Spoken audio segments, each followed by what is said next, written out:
What about now? You got sound now? Let me see.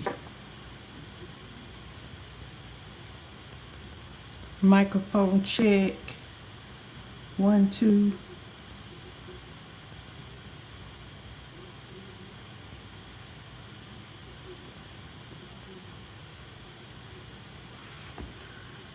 Okay, you got sound now? Okay.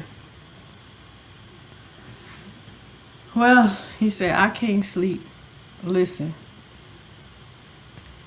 I can't sleep because, like I was saying when you couldn't hear me, was, and for those of you that don't know, I'm live on YT and TT.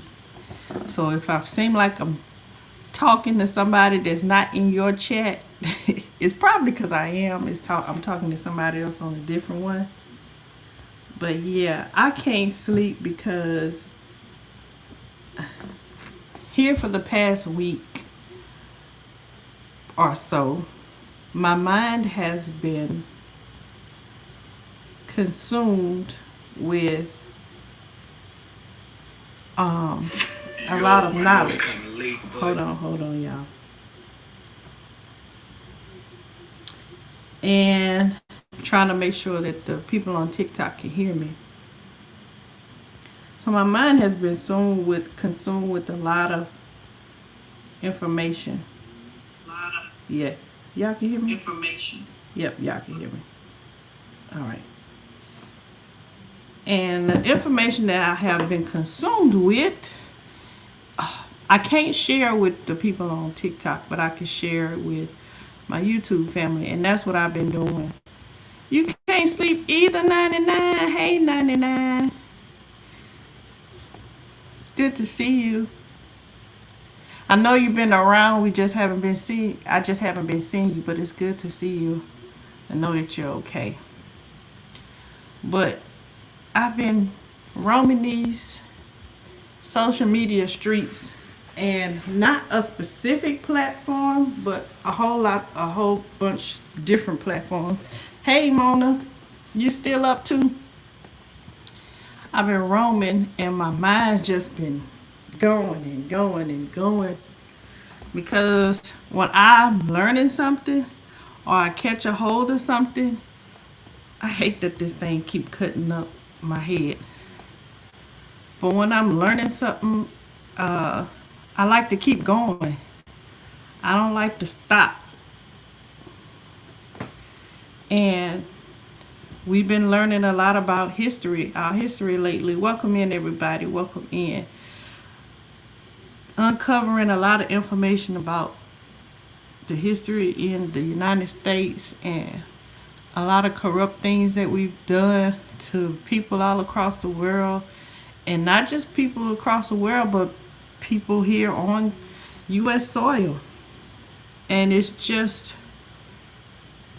a lot of the information that we already know, we've been taught, but it's like the background stories that we don't be knowing, or details that be left out. And so that's why I've been lately roaming around, learning story after story after story after story after story. And my mind is like, wow, wow, wow. I did for real. This happened for real. Wow. So it's just a lot. Country Hustle says, my question is now what do you do? So the thing is now that will be for me. That's now what do we have to do individually. I think now that we know this information,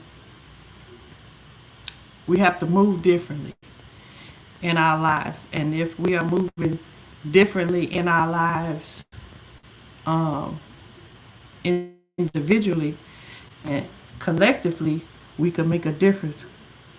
No, 99. Oh, that breaks my heart. I am so sorry. My condolences to you. Oh, and I know you love that woman. I am so sorry. My prayers for you and your daughters, your children, my condolences to you, 99. I'm so sorry to hear that. I hope you, I mean, when you lose a loved one, it's hard to get through. So I'm gonna keep praying for you and sending positive energy, healing energy your way. Grief is a process, and some say that it ends, but in my experience, it never ends. You just learn how to live with it, each day. So just keep waking up every day. That will be my advice to you. I'm so sorry again. My condolences to you. Hey, cousin Angela, welcome in, welcome in, welcome in, everybody. So y'all, yeah. So to answer the question, Country Hustle, what do I do now with the information that we know? Like I said, we have to make changes individually, and individually that will affect the world as a collective. So for me, what I plan to do is dig more into my family history to know. Because I don't know it. I know it, but I don't know it, right? And I think knowing it will make things that I'm trying to accomplish easier, and helping myself, it will put me in a better position to be able to help others. So with that being said, learning my history, my own personal family history, there may be some things in my family history that is owed to me that I would never know about if I don't do my research. Just say, for instance, my family may have some land somewhere, right? That we know nothing about. Or I may have some land that we are entitled to, or not land, money, anything that we're entitled to that we know nothing about. And in doing that research, and I find that helps me to become more self-sufficient. Once I become more self-sufficient, my family is good, I can reach out and pull somebody else along with me. Right? That's what I think we got to do with it. Reach out and help each other, Help yourself first, and then bring somebody with you. And then once you bring somebody with you, that person reach down and bring somebody with them. And the whole time we're bringing somebody with us, passing on the information and the knowledge that you learn. Because you don't want to just give something to people without passing on knowledge, right? So that saying is, give a man a fish and feed him for a day. Teach him how to fish and you feed him for a lifetime. So we want to teach people so that this stuff that we're learning, and as we acquire these things that we have lost in the past, we want to teach people the stories that go along with them. And that'll help you appreciate it. You'll be more on guard for protecting it. You'll have a stronger desire to protect it because you'll have a deeper reason to protect it. And so that's why I think we need to go from learning all of this. That's where I plan to go from that. 99 says, learning my true family history is impossible for me. Looking through my family history tells me that I am a mutt. We all are. We all are. Well, I'm not going to say all. Majority of us are. With that being said, it's going to lead you down a path to where you will find yourself, hey, Mike, welcome in. You'll find yourself, I'm looking for the word. You may be owed multiple things, right? Saying that your like me, I'll take me for instance. My grandmother would be considered African. Well, from me, my mom and dad, I'm considered African American because my mom and dad are African American, right? So if I go on my mother's side, my mother's mother and father are African American, right? Well, then if you keep going, my mother's mother, her parents, one is uh, Native American and one is Caucasian, right? And then, that's where we have the splits. That's where you come in with the mutt, right? Look, hey, I said hey to Mike. Yep, I had said hey to Mike. And out with Key. Hey, welcome in. Welcome in, everybody. Welcome in, everybody on TikTok. Hey, y'all. Hey, y'all. Hey, y'all. I see all y'all. uh, so that's what I think 99 means when from the South when we say you're a mutt. Usually that means you're a mixture of a whole different things, a hodgepodge. You can't really just identify as just one thing. We are a mixture of a whole bunch of things. And so, to me, what I would say is, what I plan to do is, if I am a mixture of all of that, I am an ancestor of all of that, then that means that I am entitled to more things, is what I'm saying.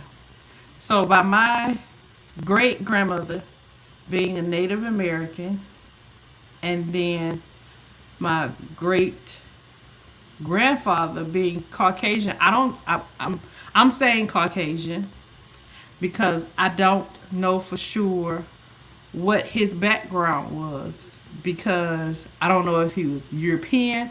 I don't know if he was, I don't know. I just know he was fair-skinned man. He wasn't black.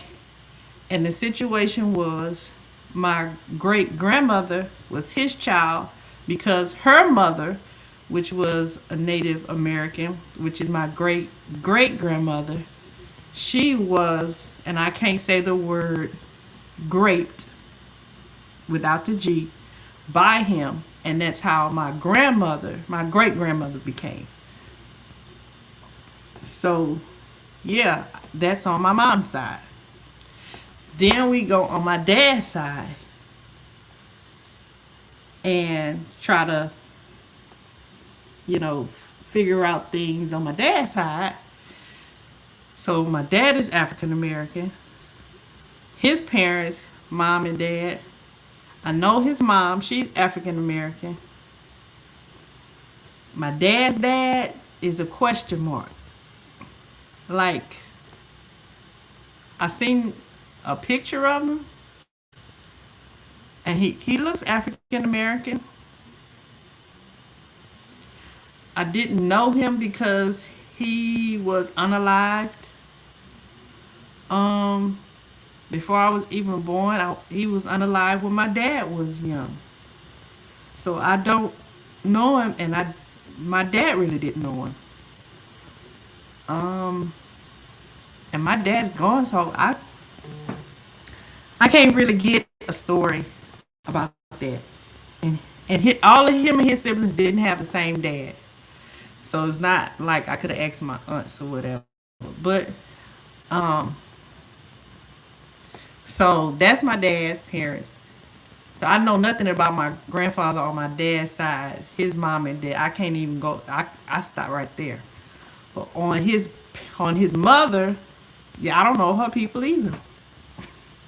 All I know is that she had 3 last names, so that must mean she was married 3 times at some point. Yeah, it's just a mess. It's So all we can do is do our research to find these things. It's gonna be a headache, but we gotta know, right? You gotta know where you came from because you gotta know what you're entitled to, and we'll make sure that you ain't messing with your cousins, right? Let's see. Let me see what y'all say in the chat. DNA shows most aren't native. It's hiding shame of slavery. Yeah. Yep. He said, yes, tell by you. So true. Cousin say, I was born in California, but my grandparents came from Alabama, Mississippi, Alabama. Yep. And most of it is like that. Like the story that we talked about earlier in my channel, like some Native Americans, they originated in Georgia, but they was forced out of their land and end up in Oklahoma, and so on and so forth. So yeah, it's a lot that we got to research and find out what happened so that we can know. Remember, in old days was a sport for them to raid our communities, even until the 60s, and assault our women. Most families use native heritage as a cover. Yeah. Yep. I can't go past my grandparents as far as history. Yes. So see, you got some work to do, Country Hustle. You got some work to do. He said, my 99 says, my daddy, great grandfather, was a one-on-one white man from Mississippi.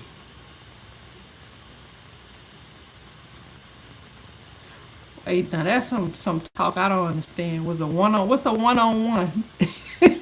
What's a one on one 99? Look, and Auntie say D right. Y'all know what the D stand for. Cousin say, oh, and her people's from Texas. Okay. One arm. Okay, so one arm man. Okay. One white man from Mississippi. My daddy, great grandfather. Yep. So enhance the term he used, mutt. Your family name and DNA comes from whoever owned your ancestors. Right. So my last name is not my native family's last name. My last name, of course, is my dad's family's last name. And their last name was the name of the plantation owner, which his family was living on. And we know that that plantation was in Louisiana. I do know that part about my dad's family. And part of that land was given to, after he died, after the guy, the slave owner died, the families that were on the land, still stayed there and they split the land amongst them. I do know that. I don't know if they owned it or if he just allowed them to stay there and each of them just had their piece. But my dad's uncle, who lived about 30 minutes away from us, but to me, when I was little, it seemed like it was far away, which now it's just a 30-minute drive. But it seemed like when we would say we going to the country, it seemed like it was a long drive back then. But now when I take the drive, it's 30 minutes away. Well, I don't know why it seemed like a long ride. But anyway, probably because the cars was going slower back then, or the roads. We went a different way. Maybe we didn't have the roads. We took different roads. I don't know, but it took a long time to get there when I was little. And plus it was hot and we was riding in a car with no air conditioning. So maybe I don't know.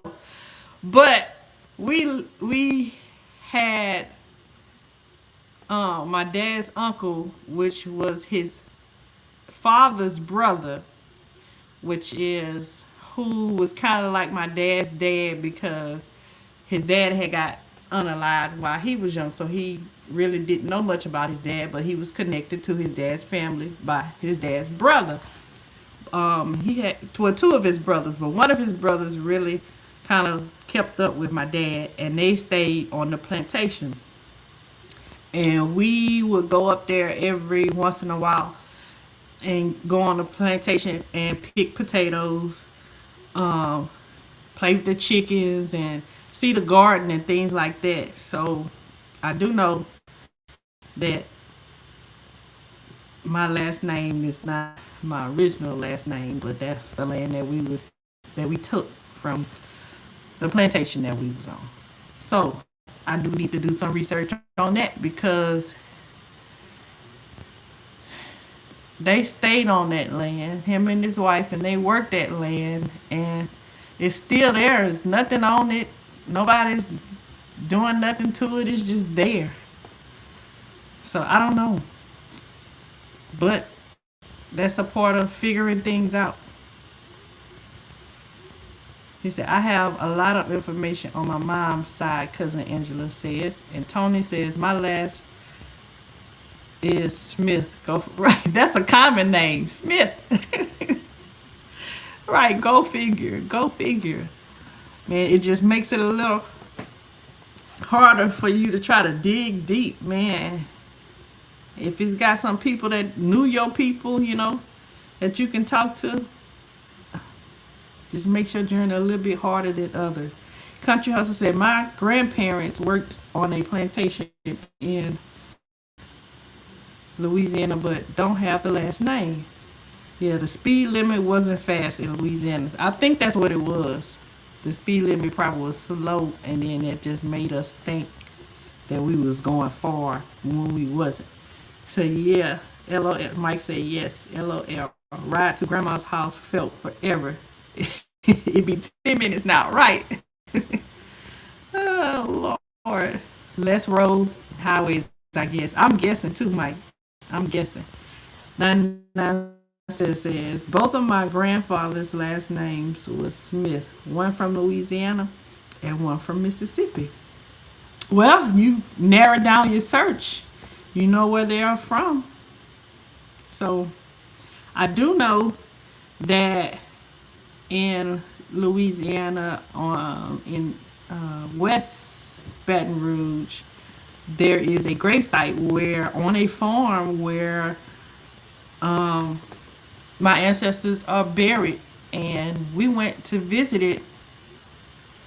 It's been some years, but the farm owner, contacted us because we still have some family members that are living on that farm land from slavery time, still living in sharecropper houses and things like that, and still basically being sharecroppers. They live in the old cabins and they work for the farmer of their land.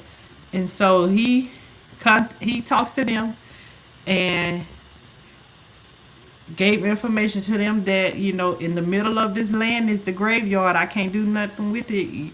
These are your people.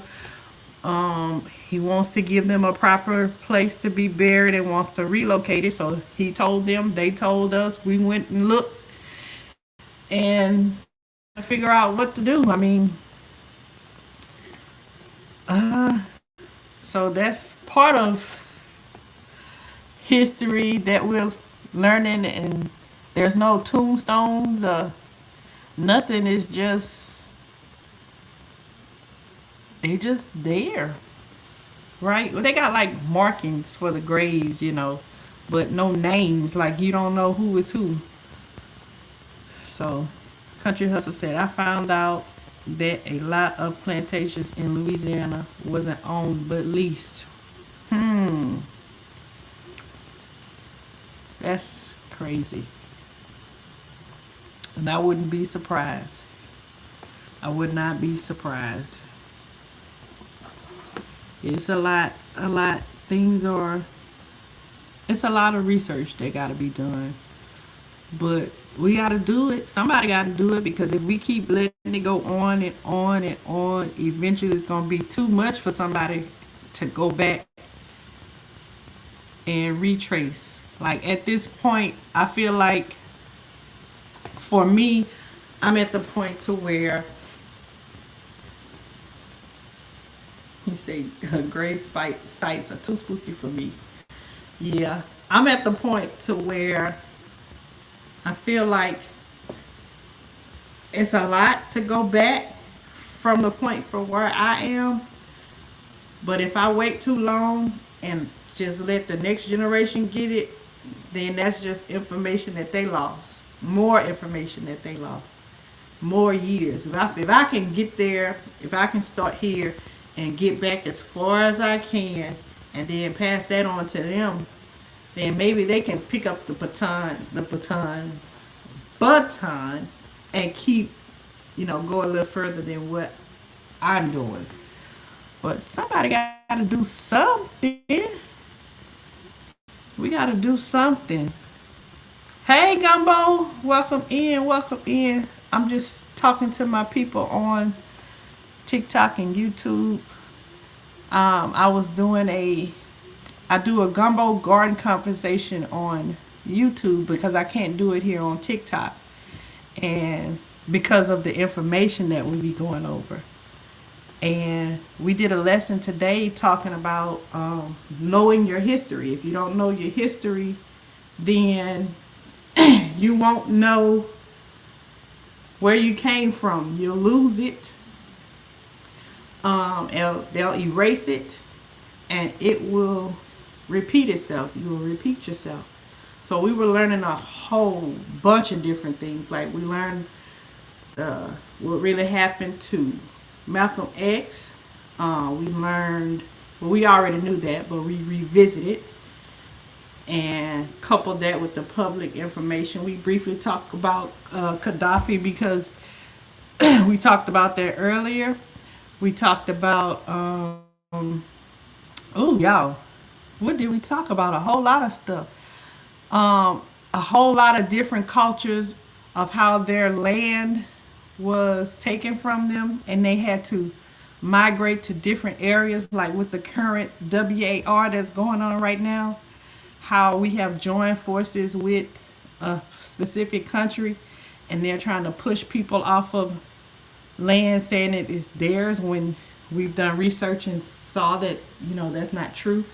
And this has been going on for years. You got to go back and do the research. So we did that because we got to know what side to stand on. Because if you come face to face, thank you for the gifts. I appreciate it. If you come face to face with these people, you want to be able to make an informed decision on whose side you're going to be on. So we talked about that. We talked about things that happened in our lifetime, like when we were younger, about the Hutu, and it's pronounced Hutu and Tutsi. The thing in Rwanda, where they were battling against each other, and that's a movie called Hotel Rwanda. If you haven't watched that, that's a good one to watch. It's a true story. We talked about that. We talked about the present ruler in China, Kim Jong, whatever, however you say his last name. I'm not Chinese, so we talked about that and how he came into power. And we learned about how his father was and his grandfather was. So we learned about all of that. It's a lot of things that we went over and discussed. So like I said, I just can't share that information here on TikTok because of community guidelines, certain words that you can say and you can't say. So yeah. Let's see. So Country Hustle says, yeah, our church and graveyard is in a cattle field. I remember guys running cattle away during funerals. Oh Lord. Yep, one of ours is in the smack dab in the middle of a field where they grow a lot of sugar cane. Mostly sugar cane is what I see when they growing it. Cousin Angela said, I could not find my grandmother's dad. She had his last name. Boy, do you remember his last name? I have a cousin that looks just like you. We might be cousins. Hey, cousin. Hey, Aunt Homesteader Rachel. You wide awake too? Y'all can't sleep just like me. Y'all cannot sleep. You say, understand that those tactics are still being used today, especially the divide and conquer, right? Hey, CB. Welcome back, welcome back. He said he's Korean. China is, okay, I can't say that name. The XI. Yeah, Korean. Thank you, CB. Welcome in. Yep. 99 says it's called censorship. Censorship is a suppression, altercation, or prohibition of speech, right? Now, before, I will say this. Before TikTok was, when TikTok was owned had a different owner, we were able to say a lot of things. But now that it has a different owner, dang, why is my Tickfinity acting up? Okay, I'm just gonna close it out. I don't think Tickfinity likes that I be going live. I be trying to make it work too hard, but it's okay.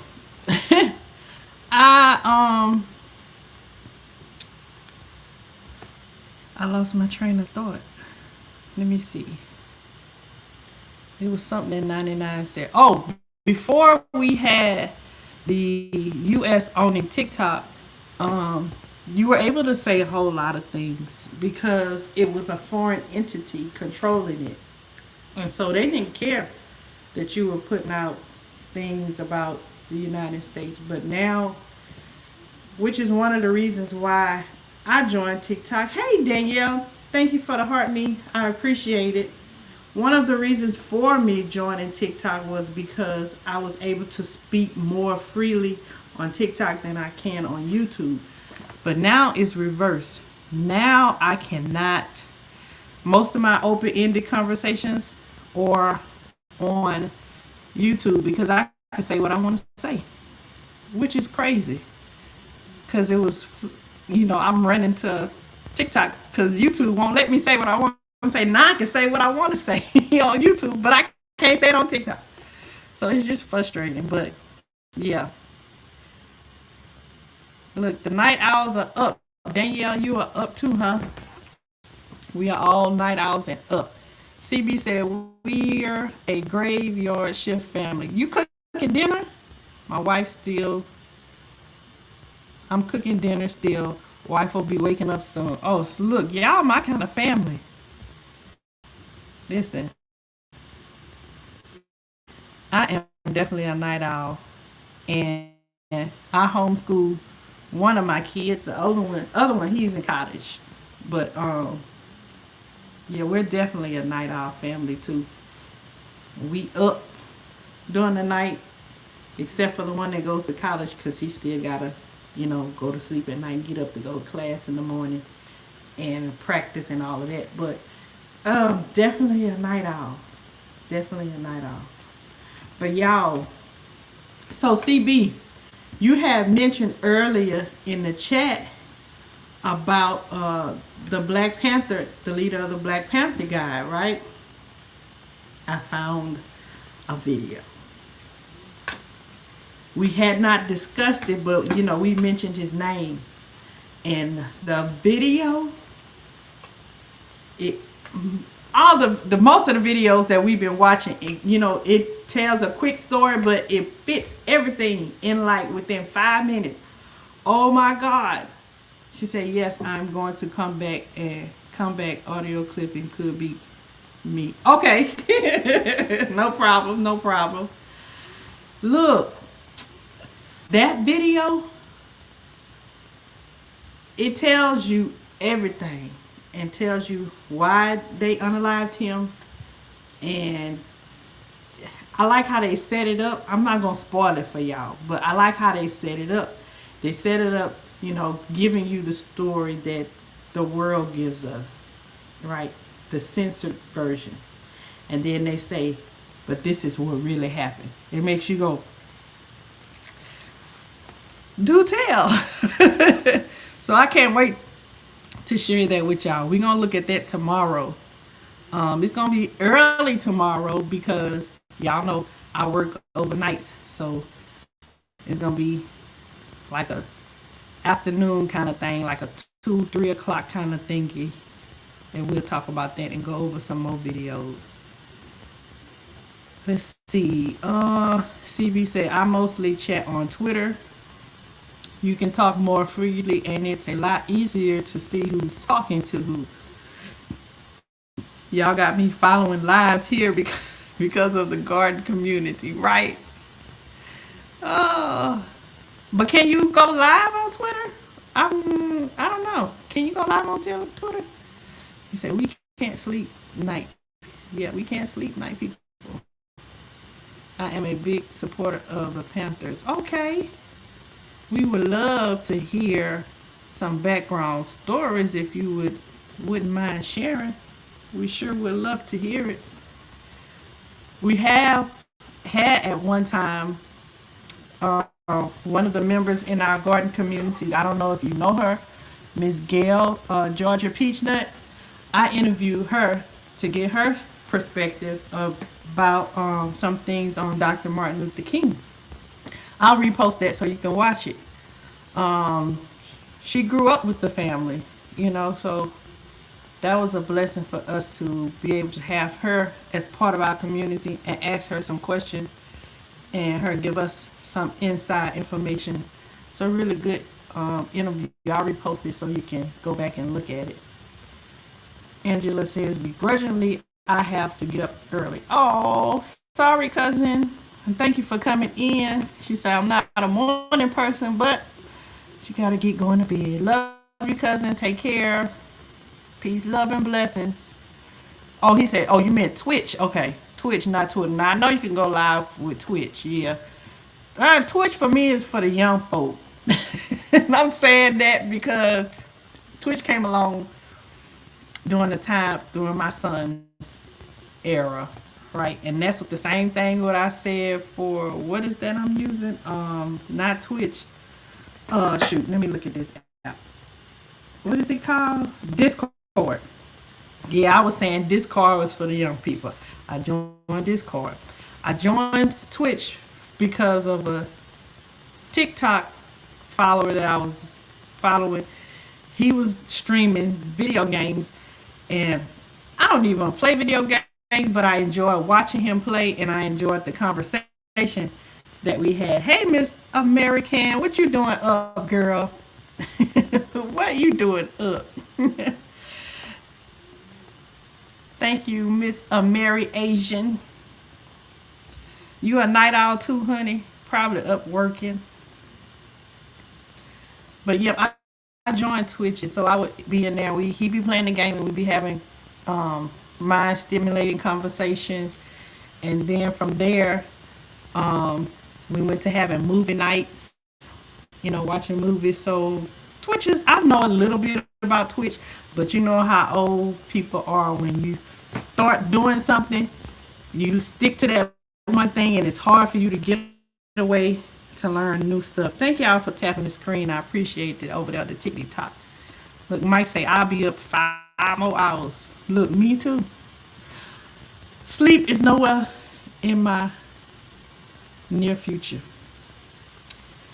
But yeah, I was looking at that stuff, y'all. I was looking at a whole lot of videos, and it just had my mind going. I'm echoing. Oh Lord. Let me see. Check 1 2. Let me see. Check 1 2. Let me see if I can fix that. Thank you.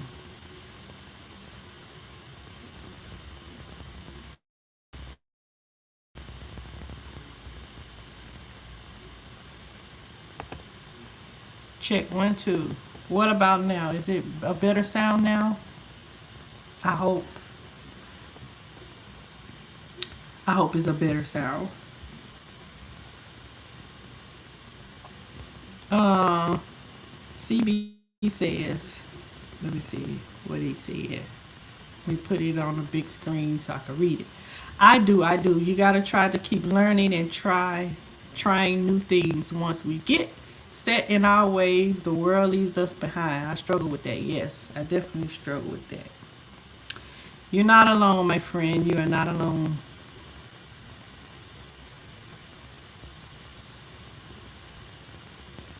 Cousin Angela says, I'm staying up to.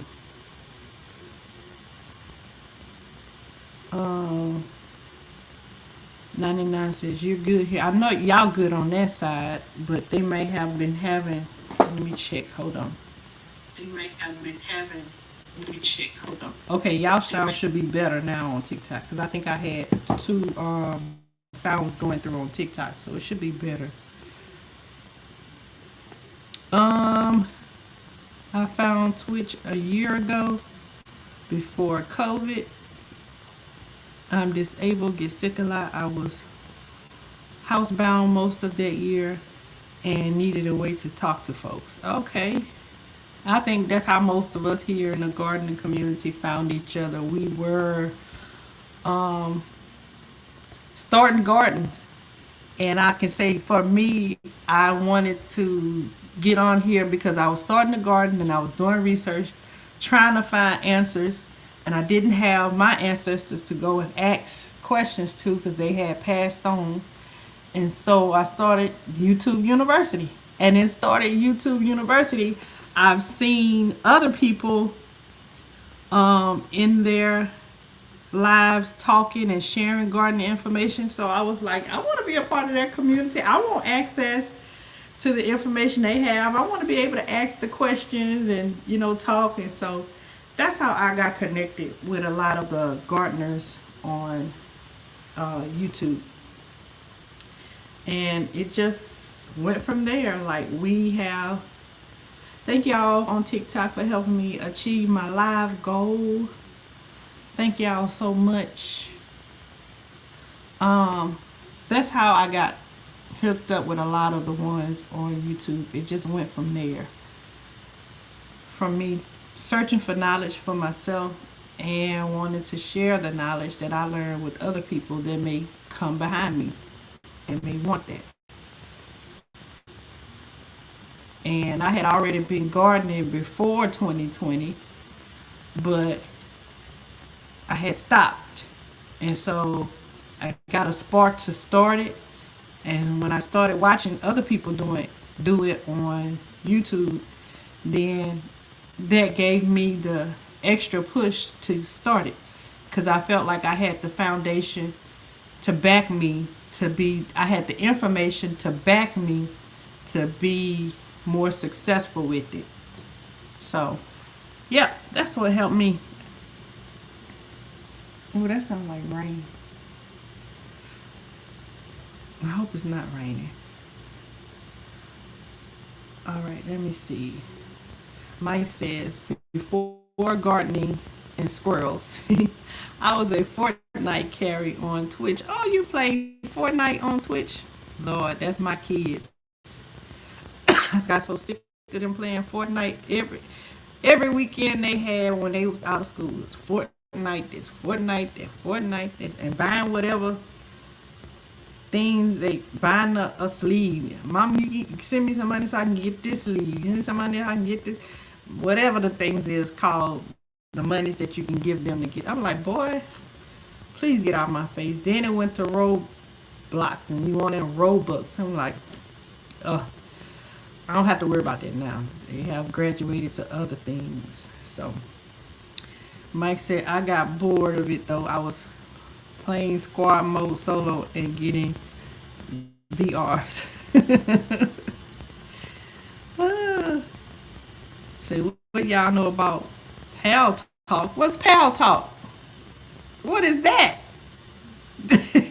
That sounds like something that was on $1.99. On the dial-up internet, where when you dial it up, y'all know you hit a phone, you log on to the internet and it dial up. You hit a do do do do do do do do do do, and then you gotta wait. What is Pal Talk 99? What is that? Please elaborate. I don't know what that is. Anybody on TikTok ever heard of Pal Talk? PALTALK. That's what my YouTube folks are saying. He say, "What y'all know about Pal Talk?" Mike says $3.99 a minute. What? Mike, you know about Pal Talk? I'm too young for that. I don't know. I don't know. So 99 says Pal Talk is uh allows video and audio chat with groups in public rooms or privately in a one-to-one room with friends. Huh. You gonna have me researching, seeing when that came out. I think the oldest thing that I did was before Facebook was MySpace. I never deleted my MySpace, so it's probably still up. I think that was the first online social media thing that I did was MySpace. Anything else before that I didn't do. And I don't even remember anything before that. Yeah, but apparently there's Pal Talk. Cousin Angela is laughing. So CB says, I don't know. He said, I don't know it. I've heard it referenced by my people. Don't use it for whatever reason. Discord owners have been getting foolish though. We're all looking for the next thing to use. Oh, okay. Yeah, 99 says Pal Talk was way before Facebook. Mike said, I was just making it up. Why y'all quit Discord? What's wrong with Discord? He said, I quit everything but here. So what's wrong with Discord? I got oh, I can't look at that light. I got a gnat flying around. I got him. He's getting on my nerves.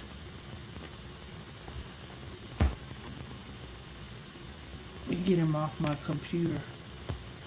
He's getting on my nerves. Hey, is you still in here? Liddy, what you doing up? Passing through?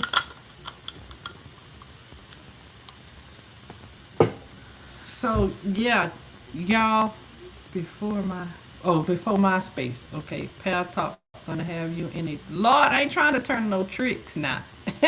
He say Pal Talk gonna have you in the trick bag. Nah, I ain't trying to turn no tricks now. Look, only thing I would consider doing is showing my feet for money. I'll show you some feet pictures. Cause you don't know if they my feet or not. I'll show you some feet pictures. You send me a couple dollars.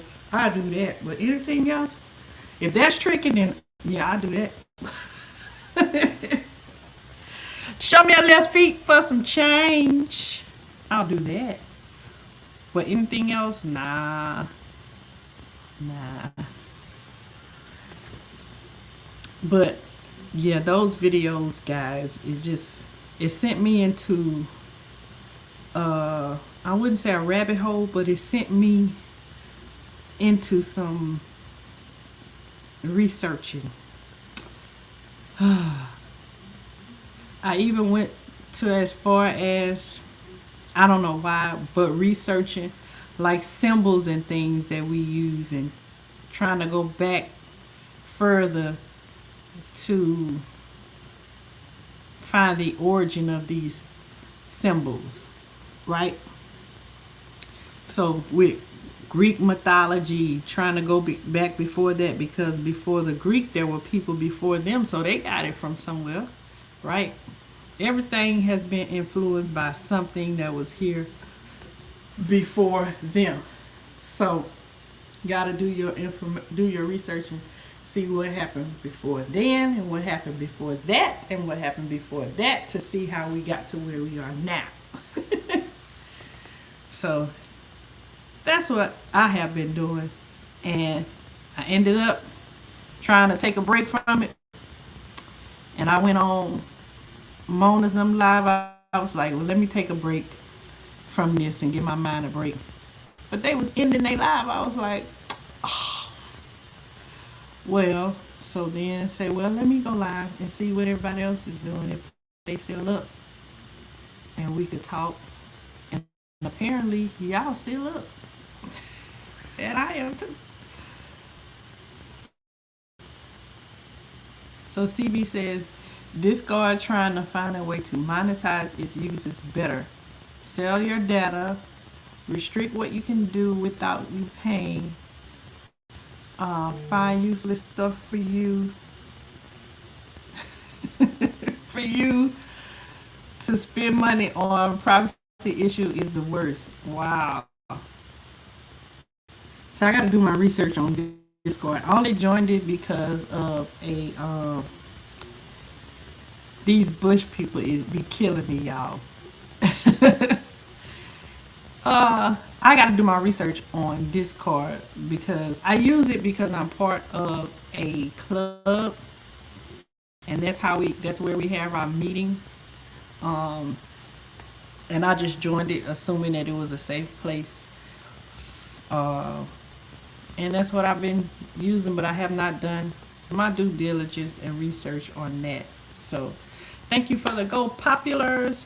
Thank y'all for the roses, the heart me's over here on TikTok. I appreciate y'all so much. And thank y'all for tapping that screen. I really appreciate it. Let me see what comments y'all made over here.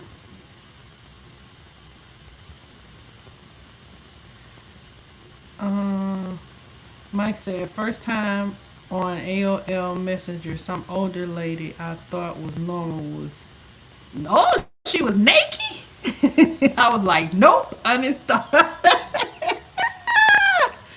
She was naked. Oh, Lord.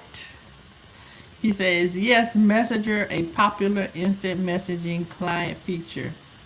Text, voice, and video chat was officially discontinued in 2018. Yeah, I used Yahoo Messenger. Now I just do Facebook Messenger for families. You just turned off the crock pot. Oh, snap. That means that food is good and tender. It's tender. My online reading groups still use it. I still use it with friends. It's fine, but got no loyalty to an app. All right. MySpace page has South Park quote generator. Huh. Your MySpace page had a South Park quote generator. Probably had a lot of Kenny quotes on there. You got mail. AOL. Is that still AOL? Is it still a thing? I know you can get a email. Is it still an email, or has everybody just moved over to Gmail? It's 1:00 here, and I am enjoying this. Oh, you got good timing. I learned HTML from that and GeoCities. What's GeoCities? I don't know what GeoCities is.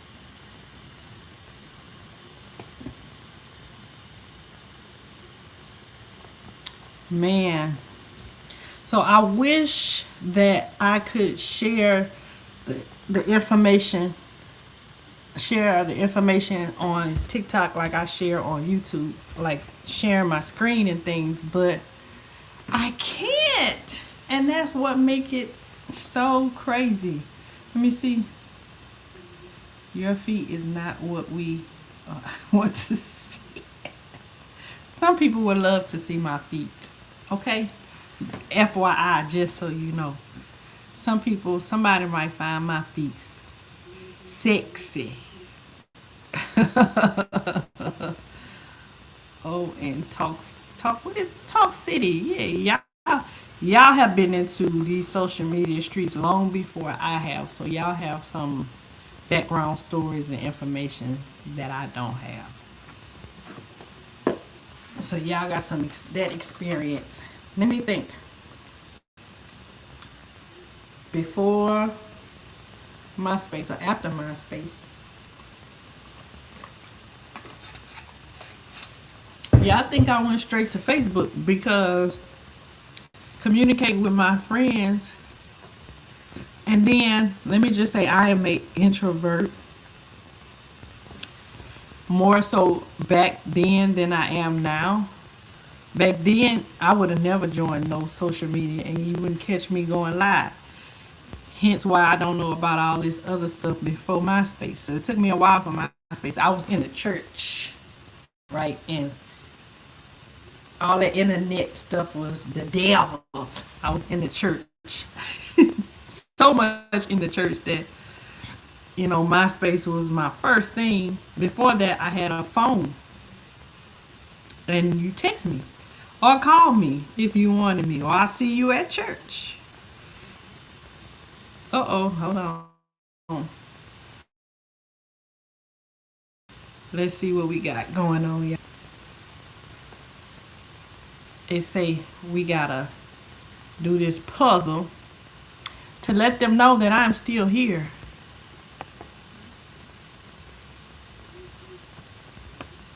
Uh, Let me move it slow. I gotta be quiet because I gotta concentrate.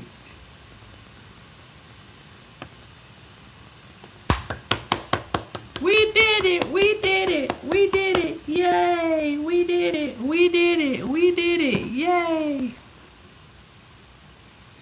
Okay, so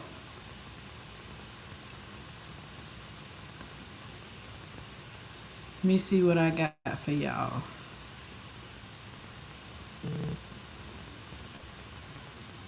My dad was big tech.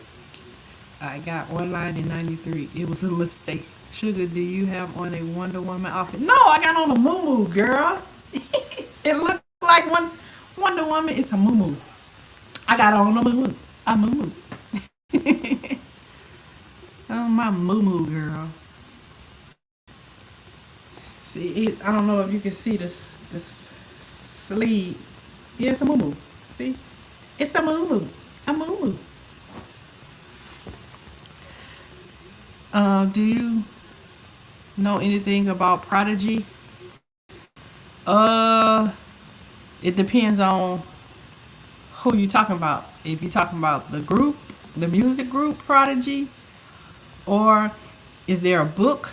I think there's a book called Prodigy. Other than that, I don't know. Please enlighten me, if you will. In the late 90s, everyone gave internet access. Could get disc at Kmart checkout. Yeah, I remember those floppy disks and those hard disks. And I think when they was trying to push everybody to more access of the internet, when I was in high school, what is this on my face? I don't know what that was. But when I was in high school,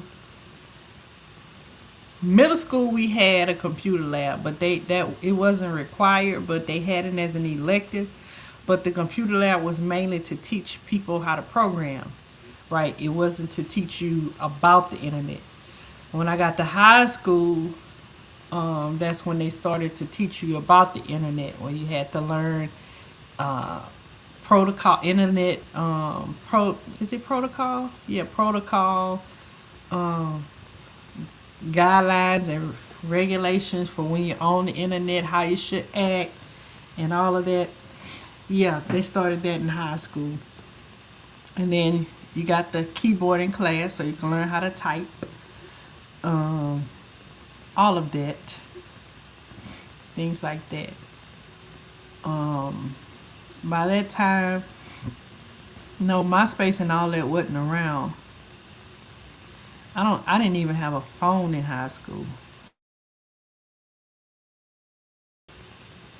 A house phone in high school with the long cords on there. Now that I think about it, only computers I got on was at school. Yep, and I was still doing research out encyclopedias. But by the time I graduated, I'm remembering going to the computer lab when I was in college. I did not have a computer at home then. If I had an assignment that had to be completed, I went to the computer lab at school before I left school, and I completed it then. In the late 90s, oh, that's right. Internet access provider. Prodigy. Oh, that was the internet provider. Prodigy was the internet provider. They was expensive, but they were faster speed than AOL. See, we had AOL. Prodigy was the first major online services ahead of AOL and CompuServe. Okay, teach me to offer full World Wide Web access and web page hosting to its members. See, I didn't know. Let me tell you how my internet started. My first cable modem after dial up was Roadrunner. CBS bought them, AOL bought them. Oh my God. He said, I started to learn how to build computers in the late 90s.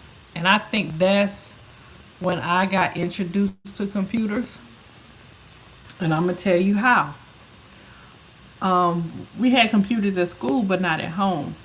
The first computer that I would say that I accessed outside of school was my cousin, my younger cousin, when I was graduated from high school. I was in college. And my younger cousin, who was still in high school, got gifted a computer. Okay? And she lived right around the corner from me. So if I couldn't get to the computer lab, then I could go there. She lived with my grandmother. Then I could go there and use her computer to do things. But I didn't want to do that because, again, it was slow dial-up service, and going from one page to the other page was very slow. It would take me a long time to do things. So I started spending most of my time at the school library. When the school library or the university library was closed, then I used the public library. Anything other than that, I watched it on TV or I didn't see it at all. So that was that.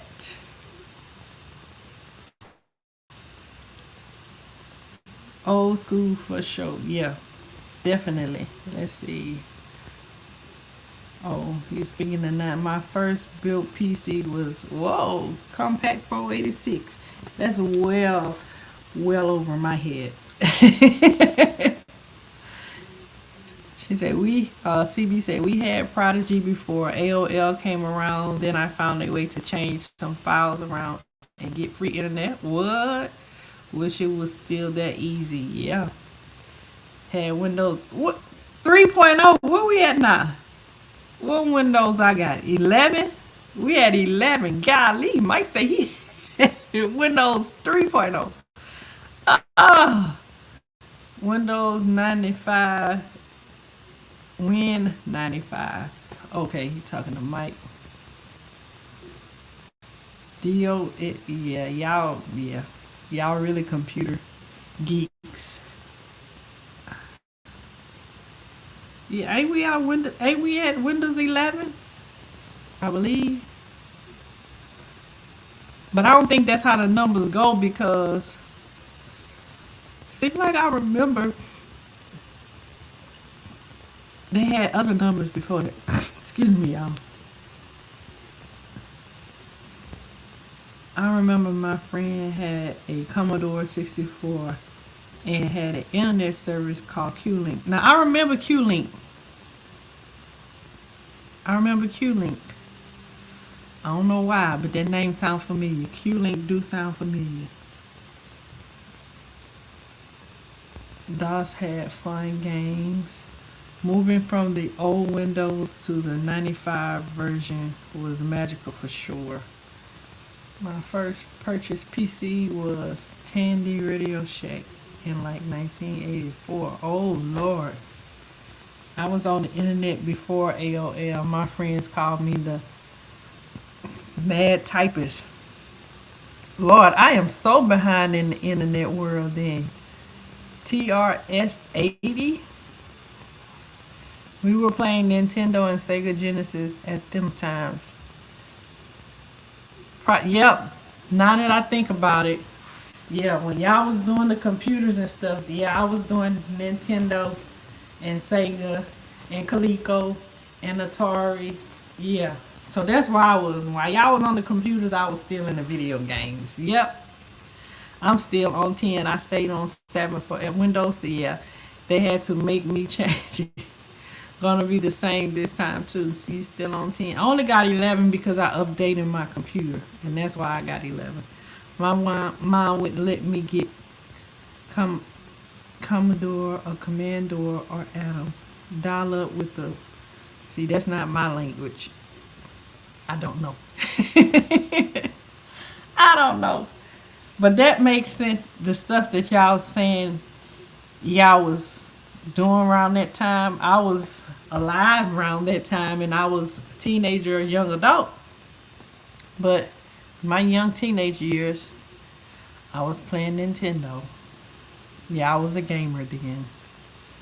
And I probably would have been uh, um, consumed with gaming if I would have continued, because Nintendo had me in the chokehold, and Sega definitely had me in the chokehold. But then when they started coming out with the PlayStations and stuff, I was like, yeah. But I think my focus changed to from video games to church. Yeah. And then I just in that time I just was just focused on that I missed out on everything that was happening around me, which is crazy. Why we do that though? Why we get so focused on religion that we just lose sight of life? Right? We just like the Lord gonna take care of everything. We don't pay attention to life. We don't live life. We just go to work, go to church. Go to work, go to church, and forget to live life. Man, one thing I did not let go of was music. Now, I probably, outside of listening to church music, I would listen to, I would still listen to music that wasn't considered gospel. But I didn't let go of that. I don't even think, I watched the news. I did watch the news. But other than that, I just was closed off. It's like I was closing off the world, which is ridiculous. But that's how we do. Got my first MP. Nah, I remember MP3 players from Napstar. Listen, Mike Tyson Punch Out. Yeah, that had me in the chokehold. Cause me and my brothers would team up. It was me, my older brother, and my youngest brother. And we would team up because each one of us was good on certain fighters. And that's how we beat the game. Like, so you start off, okay, you start off with this one. You beat him, then pass me the controller when you get to this. Yeah, that's how we beat Mario. That's how we beat Pac-Man. It was 3 of us in the house playing video games. Me, the middle child, my youngest, one of my youngest brothers, and my older brother. He said religion can be comforting. Yes, it's a refuge, but it can be misused. A place to hide from life and the world, like you said. Yep, I definitely was hiding. Definitely was, well, it was comforting. I'll put it like that. Finding shelter. And I'm going to tell you why I think, now that I think about it. Because, the world has its ideas of what milestones that you should be accomplishing at certain points in your life, right? And so I felt like at them points in my life, I was not hitting the milestones that society said I should have been hitting. And so I turned to religion. Because I was like, God is going to get me through this. I'm going to get through school because I was struggling with college, trying to get in nursing school, trying to pass the classes to get in nursing school. Then when I passed the classes, trying to apply to get in nursing school. And then outside of that, you still want to have a social life, trying to date and be a Christian, or if that is called dating, or trying to keep the standards of being a Christian woman, but at the same time you do want to mate.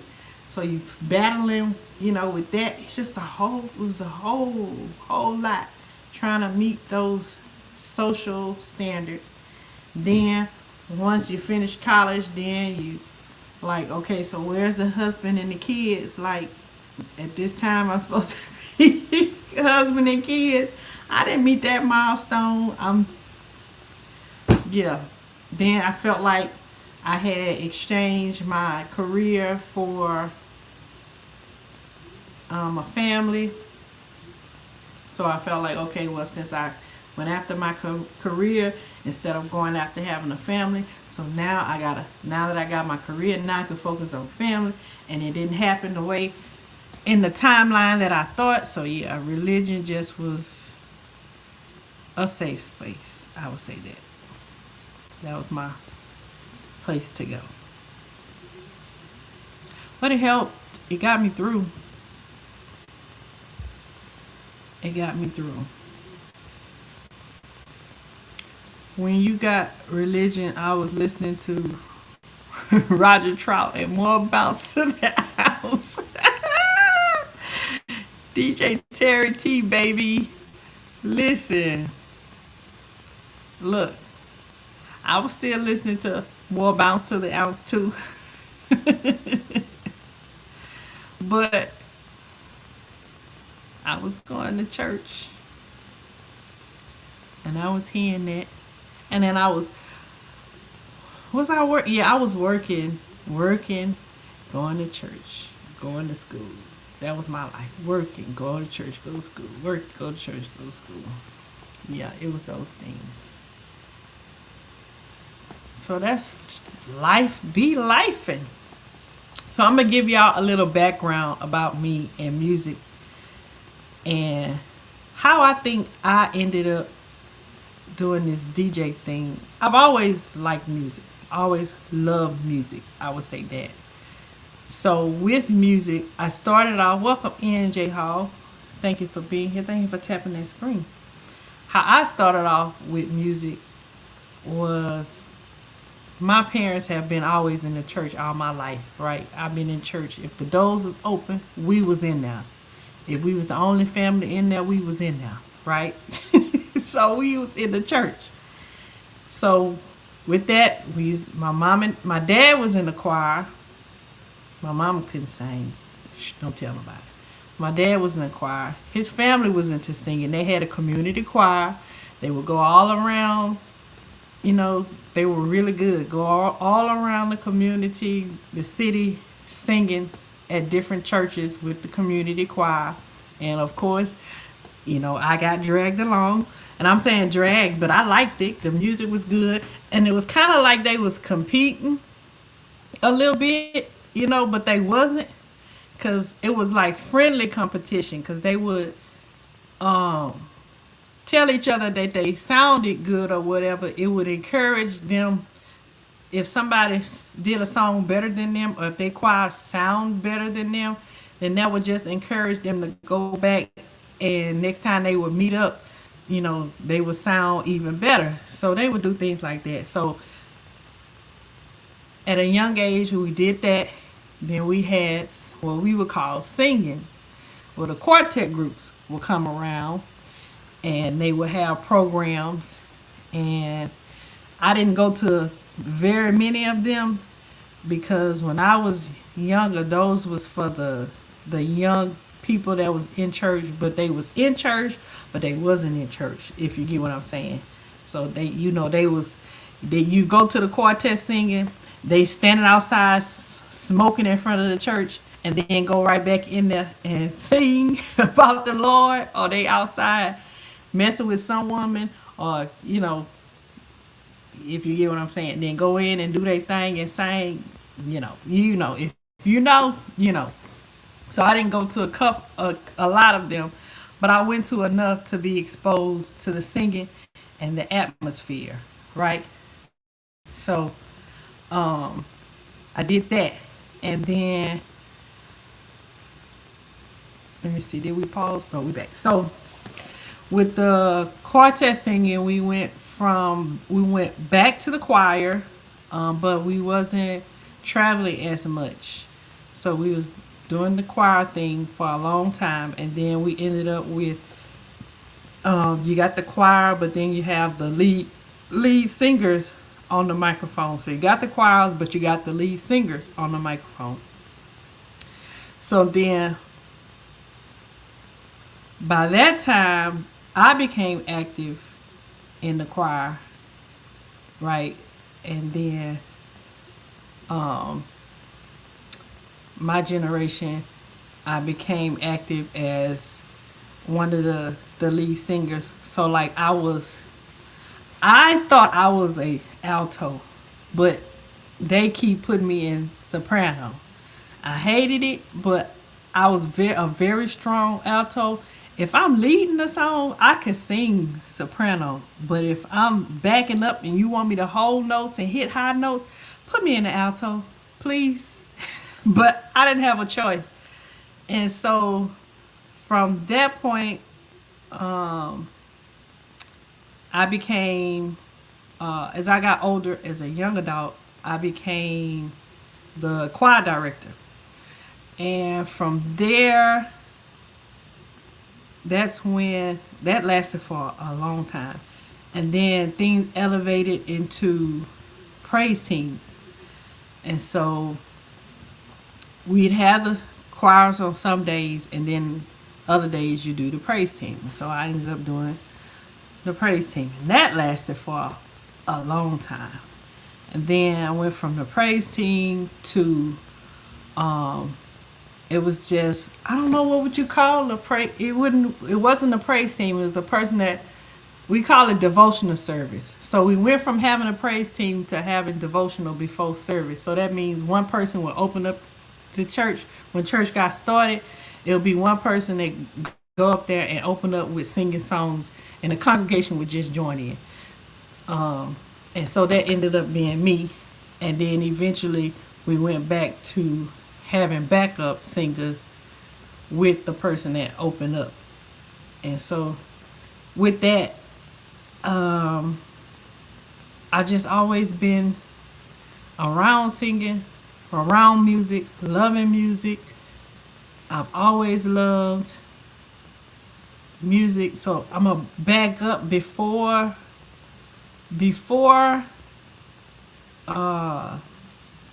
doing the choir thing. Before I became the choir director, I was doing dance, but it wasn't in the church. We had a dance group that was outside the church. Okay, so that's what my secular background is. Let's see. I think I lost. Oh no, it's just that my computer is going slow. Cause I'm trying to get y'all comments. So cousin Angela said I was raised Jehovah's Witness. 99 said I was raised in the Catholic Church. They sung in Latin and I didn't understand a word. Oh my God. Jehovah's Witness was wondering why I was outside their house on the weekend, and my brothers were wearing suits. Wow. When I got baptized, that's when I felt the soul and the funk. I know that's right. Wait, the dance was not in church. Was it on the pole? No, it wasn't on the pole.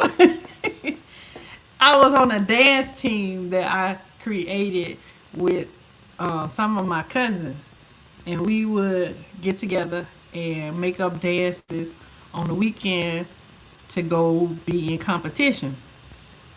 So our goal was to be in these competitions so that we could get noticed by some famous people because we wanted to be backup dancers for artists. So we would do that. But of course our parents, even if that would have happened, our parents wasn't gonna let us be no backup dancers as young girls. So they let us practice and, get ready for competitions, but they just let us do our thing. And we dance at family functions, or if somebody, like during the summer, if they had like a competition or a program where they needed people to be a part of it, that would be us. We would do that. And then when we realized that our parents wasn't going to let us be in the competitions that we wanted to be in, we ended up just dancing at church. And that's how that happened. So, yeah. So it wasn't on the pole. Uh, let's see. Um,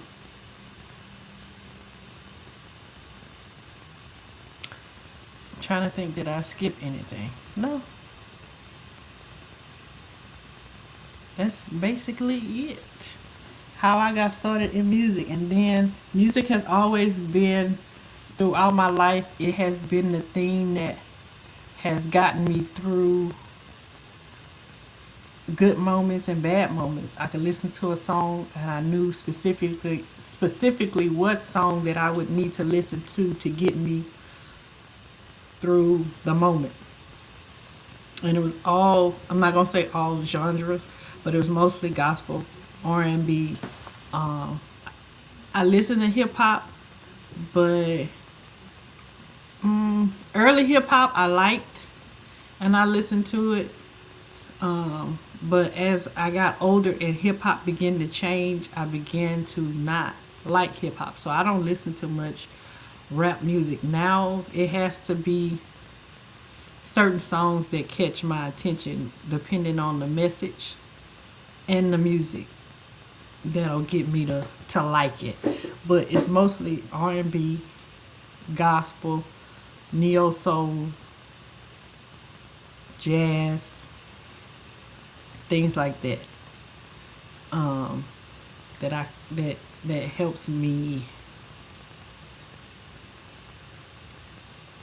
mood wise. And so sharing it with y'all is just me sharing what I do every day of my life. Sharing what I listen to. And then y'all come in and add y'all 2 cents in, and we be disc jockeying together. That's all it is. That's all it is. Let me see.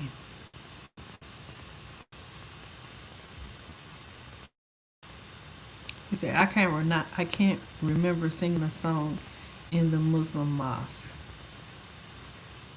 Let's see. Sanctify was really rocking. Yeah, spiritual was kind of like, wow. I had a chance to study all religion. So I grew up Baptist, but I was around people that they call themselves, I guess, yeah, well, they call themselves sanctified. And to me, when I was growing up, all that means is the Baptist that I grew up as, we grew up as I would say we were very conservative. We read the Bible and we sing and all that, and we may shed tears and cry and all that. You might hear somebody holler every now and then, but that was it. Now the sanctified people when I was growing up, them the ones that was speaking in tongues and running around the church, people bucking and shouting and all that around the church. Yeah, that's what we call sanctified when I was younger. Um, yeah, now I don't know what it is now because I ain't been in church in a while. But now, when I stopped going to church, conservative Baptists have adopted that now. Now they speak in tongues and laying hands and call themselves casting out demons and all this other kind of stuff. Yeah. So yeah, religion has come a long, long way. I remember when I was little, we used to make fun of the sanctified people that would come to our church. Because in our church, we don't do that. We don't do that when I was little. We don't do that. We don't do all that hollering and jumping and stuff and speaking in tongues. We used to make fun of people that did that. And every now and then, the the the most that you would see is somebody cry at our church. We were very conservative. And every now and then you may hear somebody holler, but it ain't like they was like being wild with it. You know how if somebody holding in a cry for so long, and you just might hear somebody, woo, something like that, or you might hear stuff like that. Somebody trying to hold it in, but it ain't like them hollers, like hollers, like the loud wailing hollers, and somebody hollering saying actual words like yes Lord and hallelujah and all that. No, we used to have this one lady that used to just clap repeatedly, but even when she did that to us, that was still conservative. But all that other stuff that people was doing, running around and shouting and all that, playing shout music, I used to, as I got older, church was boring when we didn't have that. But when we go visit other churches and you see them do it, a lot of people, it'd be like it'd be like you watching TV. And we'd be sitting there watching it, looking at them. I remember my great grandmother lived right next to a church.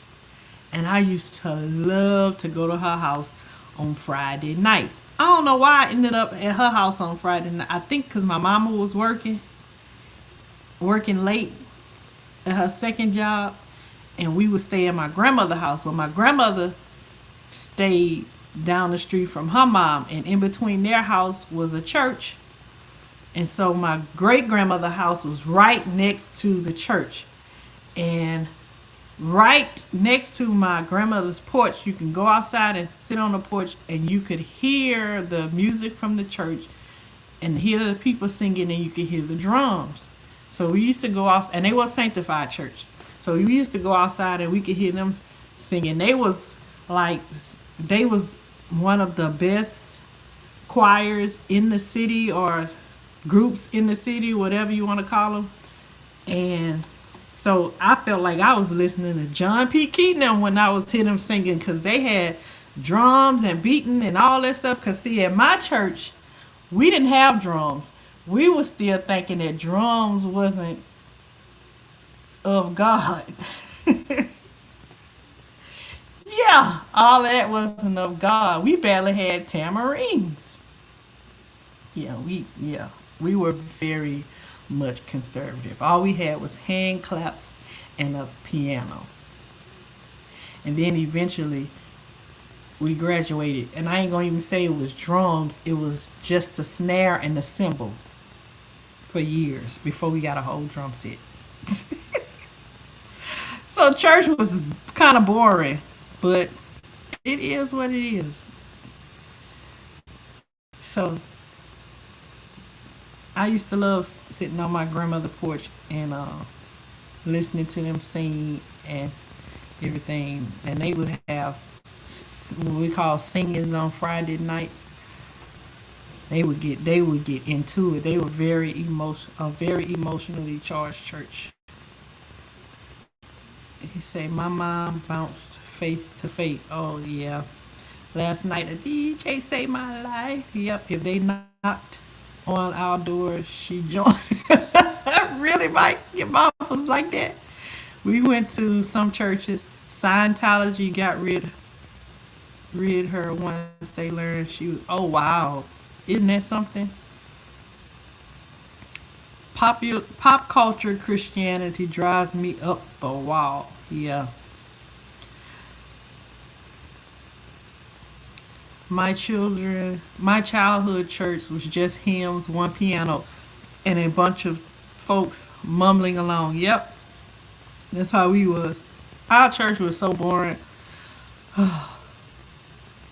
I used to hate when church start because every time, I don't care what service it was, if it was Bible study, if it was Sunday service, if it was a prayer meeting or whatever, it start off with the same thing. We read the Ten Commandments in unison, and then we sing an old Negro spiritual, a long one, where you do all that. That's boring for about 5 or 10 minutes. I hated that. Oh my God. That just took me back. I'm like, oh God. If that didn't put you to sleep, nothing will. So when you said that, folks mumbling along, I still don't know the words to them songs, but I know how to mumble it to sound like whatever they was saying. Did Jehovah's Witness sing in that? You know what? I don't know. I never been to a Jehovah's Witness church. I just had them visit us. He said, I do love church music now. Yep, me too. He said, I ain't gonna hold it. Look, it was boring. I ain't gonna hold you. It was boring. Can you imagine every church service you go to at the beginning of the church service, you gotta recite the Ten Commandments. And it wasn't like we was reading the Bible. You reciting the Ten Commandments every time the doors of the church was open. And God spake all these words saying, oh my God, from beginning to the end. You sit there and say it, everybody in unison. And it wasn't like you could speed it up because the pastor, he was at the podium saying it on the mic, so you go at his speed. He was 80 plus, even though he knew it by heart, and he couldn't read anyway, but he had the Bible up there like he was reading it. So he was reciting it, and we reciting, and God spake all these words, saying, I am the Lord thy God, which have brought thee out of the land of Egypt, out of the house. That's slow. And that's that's a lot, the Ten Commandments. And then when you finish that, then you go into a boring Negro spiritual. So the first 30 minutes of church is that alone. You sleep. And that's standing. You ain't sitting reciting. You standing and reciting that and singing the song. Yeah. So Catholics, at least y'all stand up, sit down. Stand up, sit down. Stand up, sit down. You get a break. We standing the whole time saying that. And then after that, you got a prayer.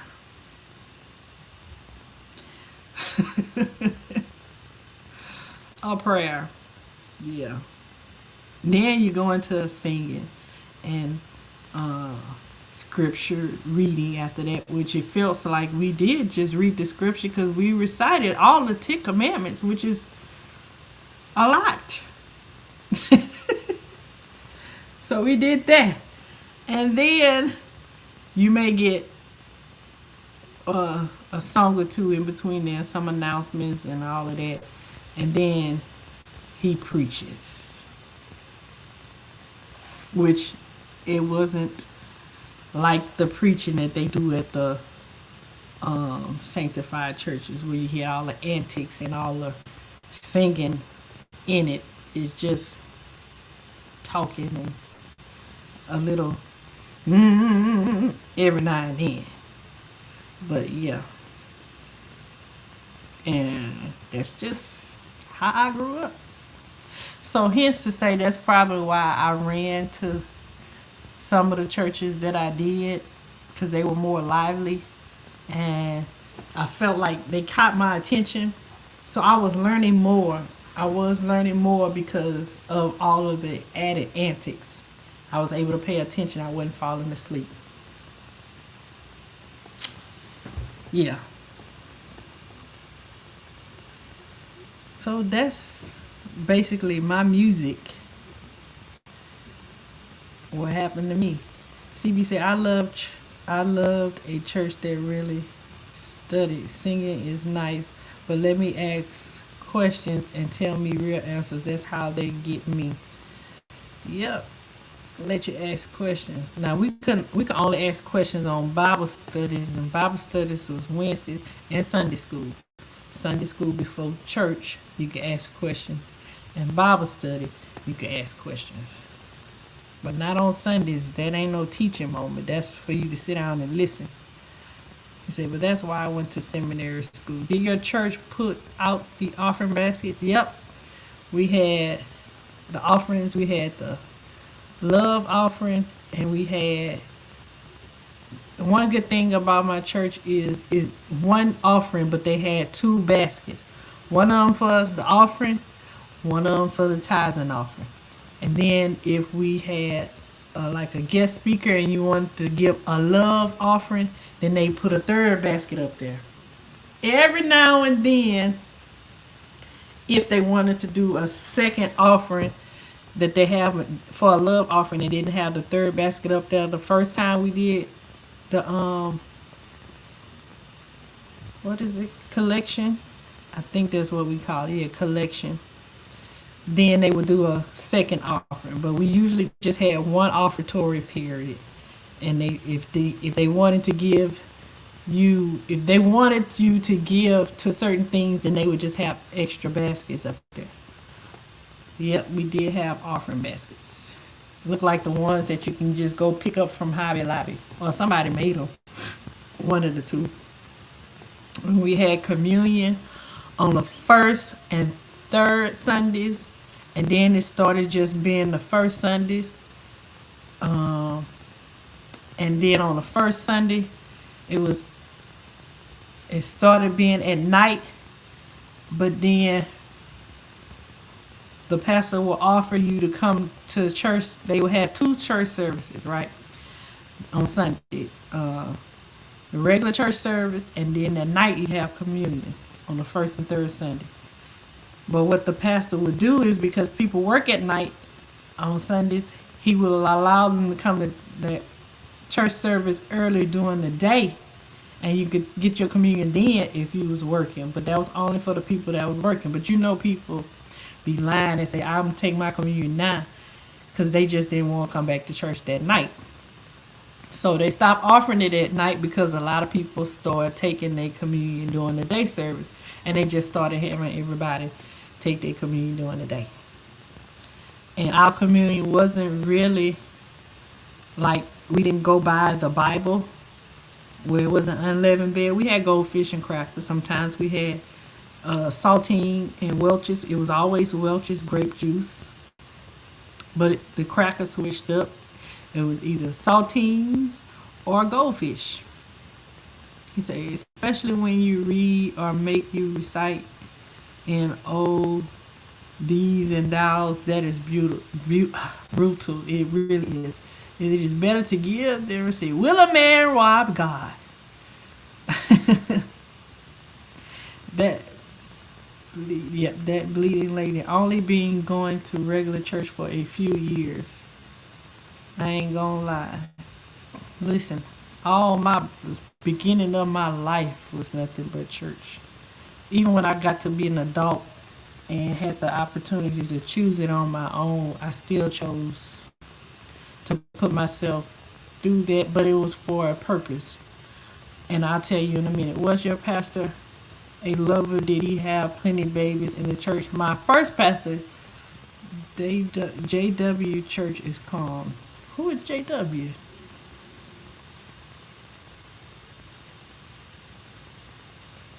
Let me see.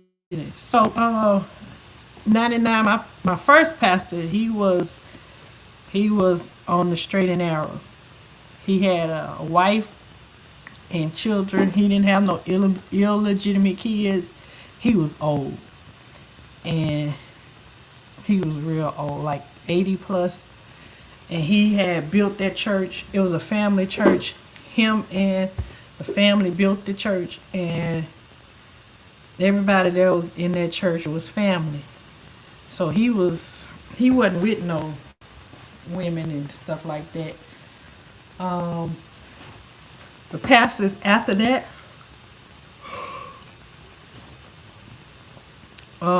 before they became pastors, yeah, they was running women, and then they became pastors, and they were no longer run. They had a wife. Now I ain't gonna say they wasn't flirting, but they had a wife. They was flirting, getting money, but they wasn't.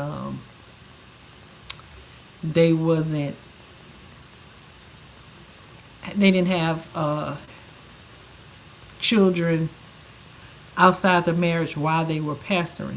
Now they had children with other women before they got married, before they started pastoring. But the pastors after that, they once they started pastoring, they didn't have any children running around the church with other women. Fortunately, that wasn't my experience. But I had those churches in my community. I just didn't attend. It wasn't at my church. But I don't know if I should say this because I don't know who is watching this. But there is this one particular church, and this pastor was pastor for a long time. And we thought he was on the straight and narrow. He was a young guy. He was a young pastor when he first started. And as he was pastoring the church for some years, I guess his wife got a hold that he was stepping out on her. And one day she came into the church, and they give the first lady her chance to say something every Sunday if she want to. And one particular Sunday, she got up in front of the church and told the church what her husband, the pastor, has been doing. That she found out that he has been sleeping with not only one woman, but several women that was in the congregation at the time that she was saying what she was saying.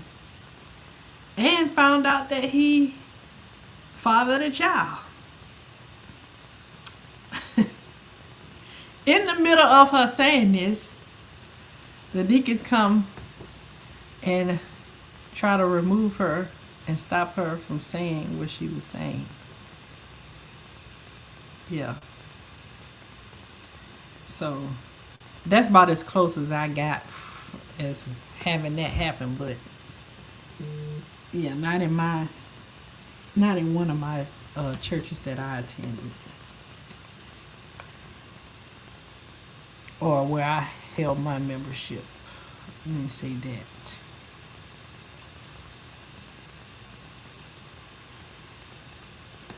And why is this thing so slow? I think it's because I'm gonna close out this Tickfinity.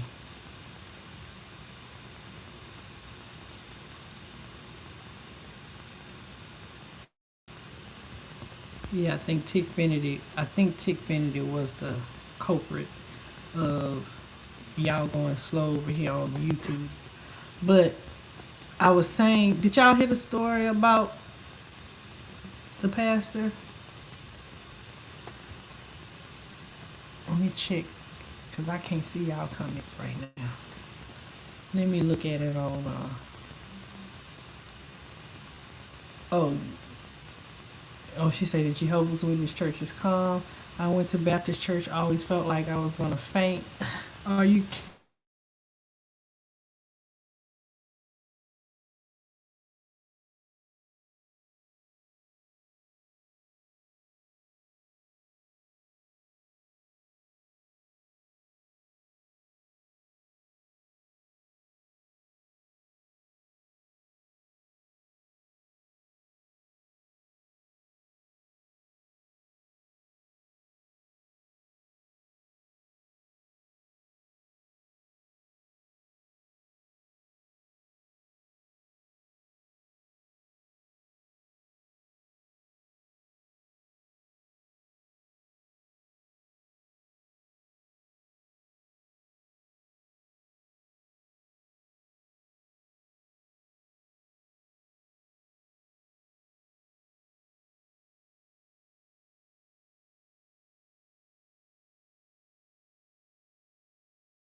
It's not a DJ save my life.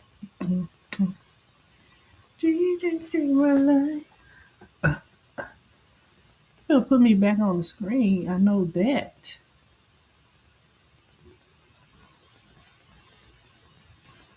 I think I'm back, y'all. Oh, that's why it's not. Okay, I'm back, y'all. Let me see. What was y'all comments that I missed?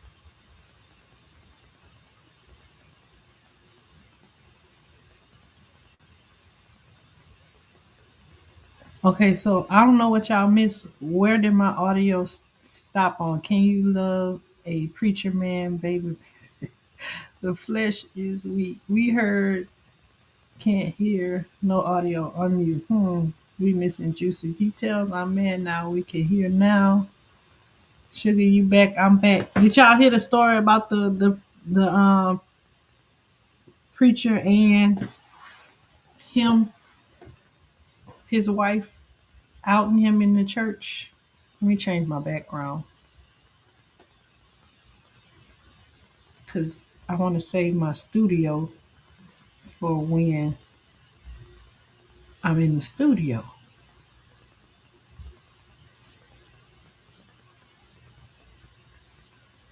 We'll do this because we in the house chilling. We'll do this. Oh no, y'all didn't hear the story. So I was muted. So 99 asked the question about my pastor. Had he ever had children running around the church? And so the answer to that question was no. But there was a pastor in one of the churches in my community.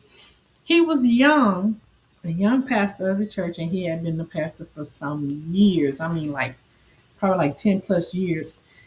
And one day during the service, um, traditionally they give the first lady, a time to say something at every service. So one Sunday, it was her chance to say something at the service. They offered her the mic. She come up and she gets on the mic and she says, tells the whole congregation that her husband, the pastor, has been cheating on her for a, a long time. She said the number of years, and she said he had been cheating on her with several women in the congregation, and they were there at the time. She named the women, and he had fathered a child.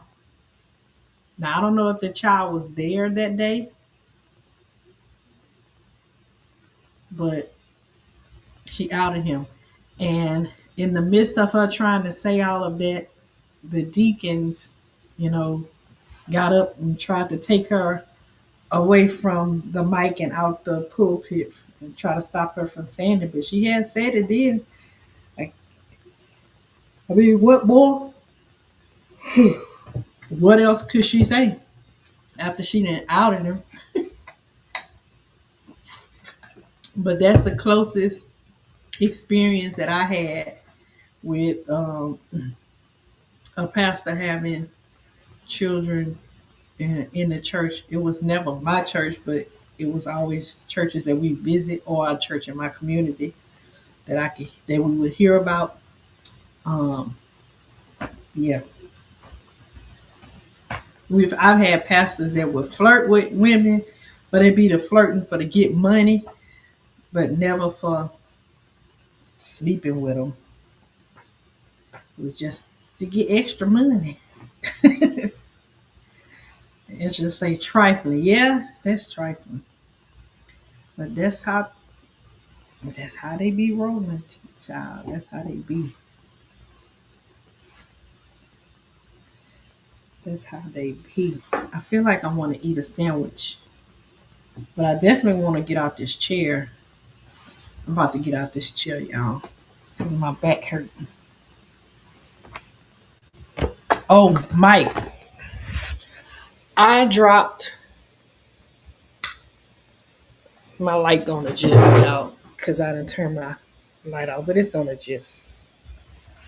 I think it will. I dropped seeds in my new hydroponic system on Saturday. Some thumb, Tom Thumb tomatoes. I mean, tiny. Is it Tiny Tim? Tiny Tim or Tom Thumb tomatoes? Something like that. I'm moving around, getting out that chair, sitting in my bed. All right. So I got those. I dropped them Saturday.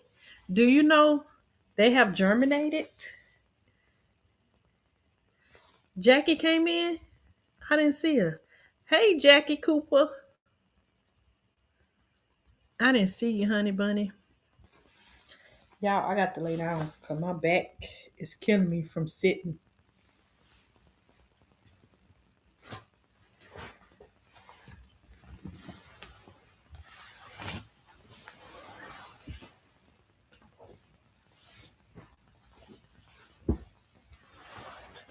Yeah, so that's what I dropped them and they germinated already.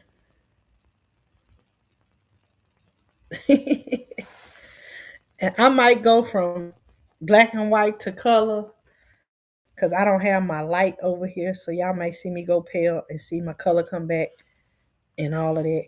Because my light is over there at the desk. So it's just a regular, I don't have, look, y'all lost me. Now y'all just got my head.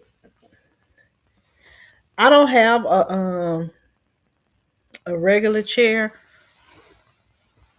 to sit in, like the gamer's chair to be comfortable in that reclines and all that. I got like just a regular dining room table chair at my desk that I sit in with the little cushion in the seat so my butt don't hurt. But it makes me sit up straight for too long and I need to lean back sometime.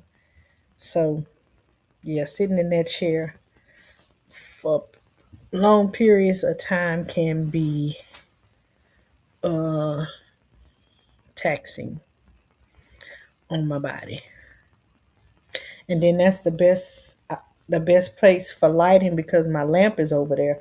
So I get to use my lamp over there, but on the top of my ceiling I have my ceiling fan which my light is attached to. So I have that light on right now, but it's not bright enough to provide a good light for the streaming. Hey Tuber chat, good morning, welcome in. So hence when I'm live away from my desk, y'all see I turn gray because the light is not good. See if I can get it to come back.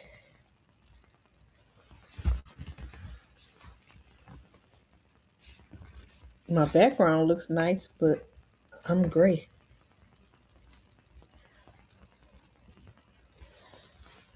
It'll come back eventually.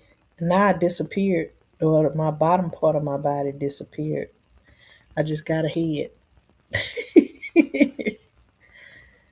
Let me see.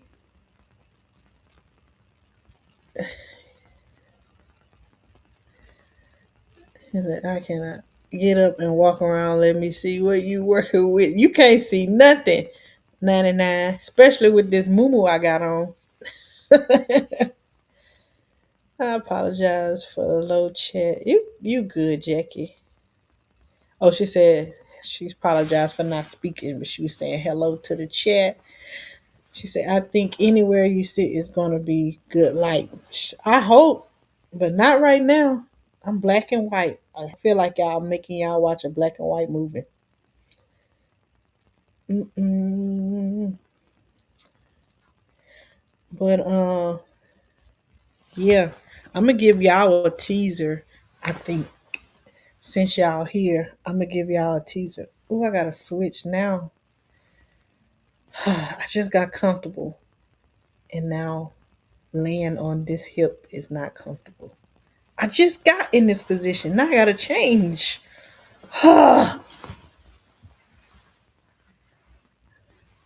We moving around again, y'all. We moving around again.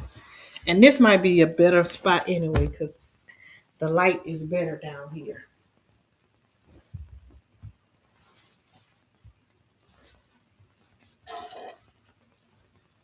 Okay.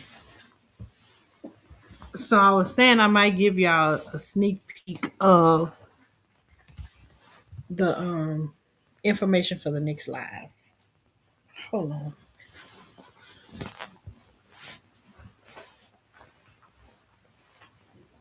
All right.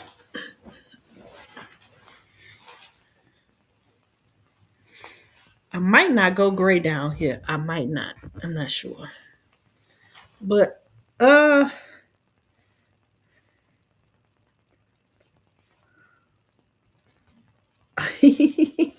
look, all my limbs falling off now. Look, I still go gray down here. I'm still gray. Oh well. But let's take a sneak peek the live for later today. It's time to go to bed. It's almost 4 a.m. in the morning. I love you, baby. Good night. Love you too, 99. Happy sleeping. Hopefully, we'll be heading that way pretty soon. So let me see if I can pull it up. Well, I know I can pull it up, but the thing is going to that particular story to share with y'all.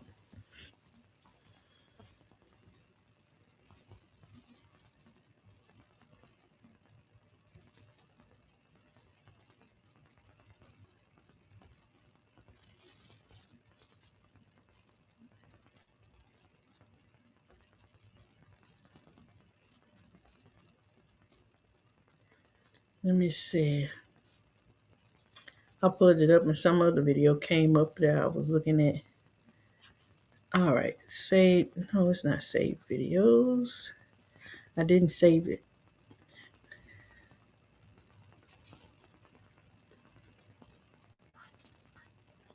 But we're going to have to go to the page and look for it. But we could do that together. So let me share my screen with y'all.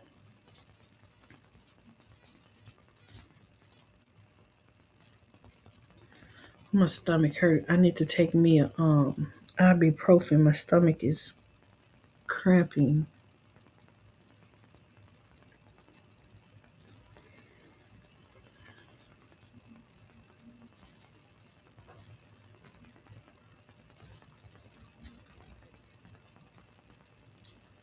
Share my screen. There we go. Share the sound. Share.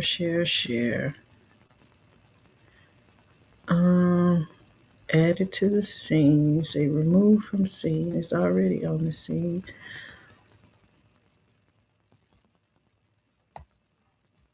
Put it to the top. Put me in the circle. Throw that in the circle. Throw that in the circle. Throw that.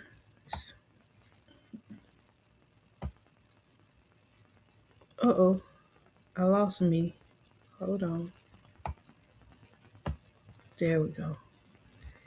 Here I go. All right, so let's find it. Find the story.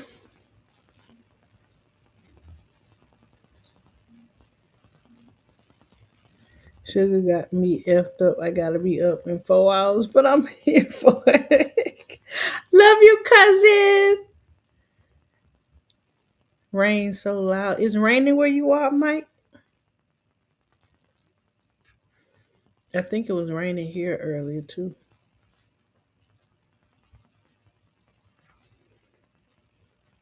Okay, so let me see.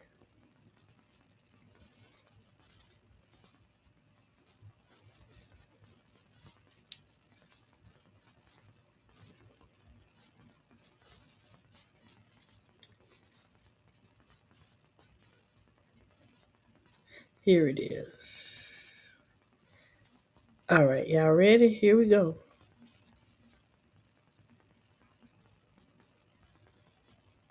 14 police officers storm an apartment on West Monroe Street. Shotguns, handguns, machine guns. 1923, Rosewood. Wow, 1922, Ireland. The Catholic Church opens Magdalene laundries. Prisons.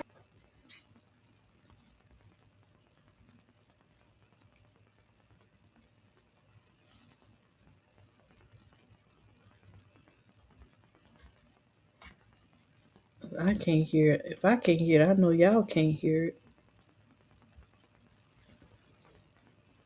Let me check this one. 1922, Ireland. The Catholic Church opens Magdalene laundries. Prisons disguised as workhouses.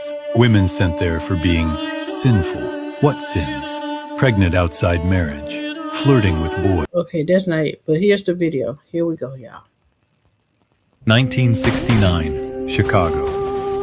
4:45 a.m. 14 police officers storm an apartment on West Monroe Street. Shotguns, handguns, machine gun. They're after Fred Hampton, chairman of Illinois Black Panther Party, age 21. Mark Clark on security at the front door. Police blast through, shoot him dead instantly, then spray the apartment. 99 bullets fired. The Panthers fire once. Police move to the bedroom. Fred Hampton in bed, doesn't move, doesn't wake. His pregnant girlfriend beside him. Hampton already wounded, still unconscious. A cop stands over him. 2 bullets to the head, dead at 21. Behind it, the FBI. Director Hoover called the Panthers the greatest threat to internal security, wanted to stop a black messiah. FBI recruited William O'Neill, a car thief facing prison. Deal? Infiltrate the Panthers or go to jail. O'Neill joined the Chicago chapter, became Hampton's bodyguard,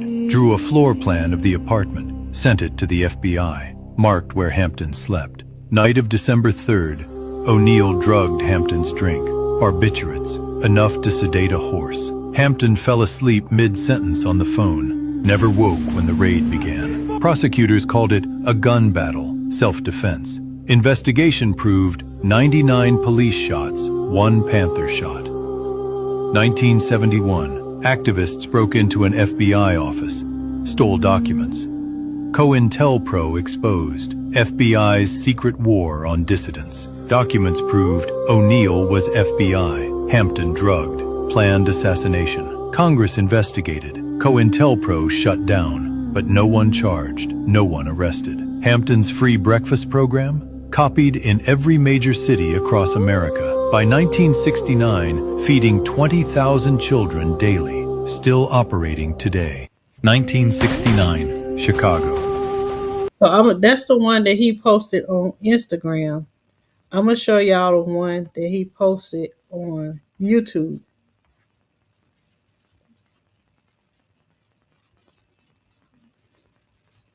Or did he do 2 videos?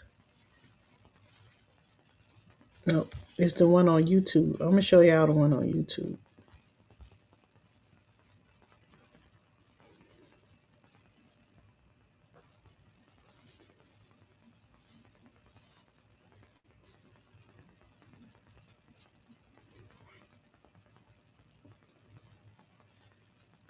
So let me show y'all the video. I like the one on YouTube better, how he presented that one. Here we go. This one about 15 minutes. Next thing I remember was someone in our room shaking Chairman Fred. Chairman, wake up, wake up. Plaster was flying off the wall. You could smell the cordite from the gunshot. December 3rd, 1969. It's just past midnight. A small apartment on Chicago's west side. Fred Hampton is on the phone with his mother. Mid-sentence, he stops talking. His head drops. The phone slips out of his hand. His fiancée, Akua Njeri, 8 months pregnant, thinks he just fell asleep. He did, but not on his own. The man who cooked dinner that night had slipped a barbiturate into Fred's drink. That man was Fred's head of security, his most trusted bodyguard. He was also being paid by the FBI. 3 hours later, a People's Gas truck pulls up outside the apartment, but there's no gas crew inside. 14 plainclothes Chicago police officers step out. Shotguns, handguns, a submachine gun, and a hand-drawn floor plan of the apartment with Fred Hampton's bed marked on it. They kicked down the door. They fired 99 bullets. The Panthers fired 1. Fred Hampton never woke up. He was 21 years old. This is not a story about what happened. You just heard that part. This is a story about why. Why did the most powerful government on earth need a 21-year-old kid dead so badly that they drugged him in his sleep and shot him in his bed?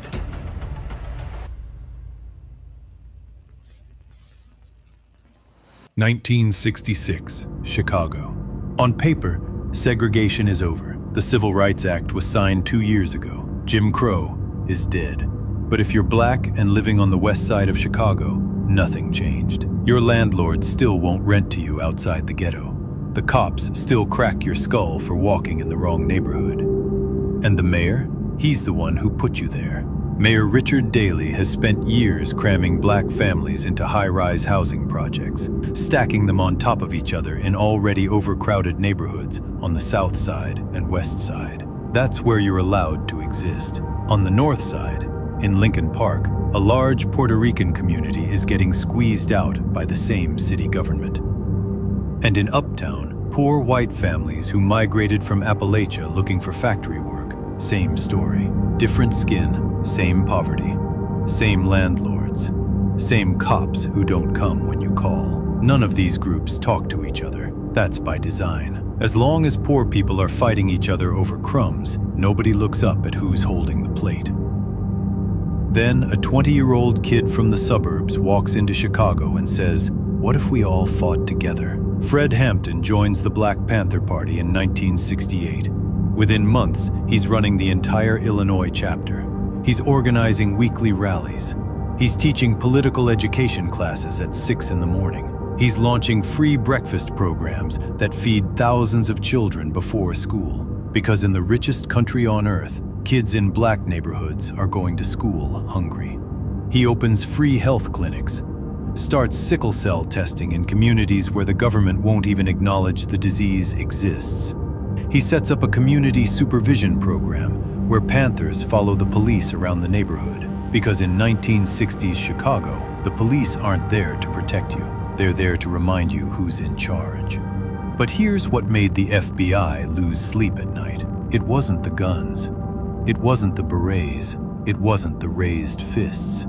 It was this. Fred called it the Rainbow Coalition. He took the Black Panthers. He took the Young Lords, a Puerto Rican revolutionary group. And he took the Young Patriots, poor white Southerners from Uptown who literally wore Confederate flags on their jackets. And he got them all on the same side. Then he went further. He brokered a non-aggression pact between Chicago's most powerful street gangs, went on live television to announce it, a 21-year-old kid doing what every politician, every social worker, every police chief in Chicago had failed to do for decades. He was building a movement that crossed every racial line the system had drawn to keep people divided. Black, brown, and poor white people organized together under one leader.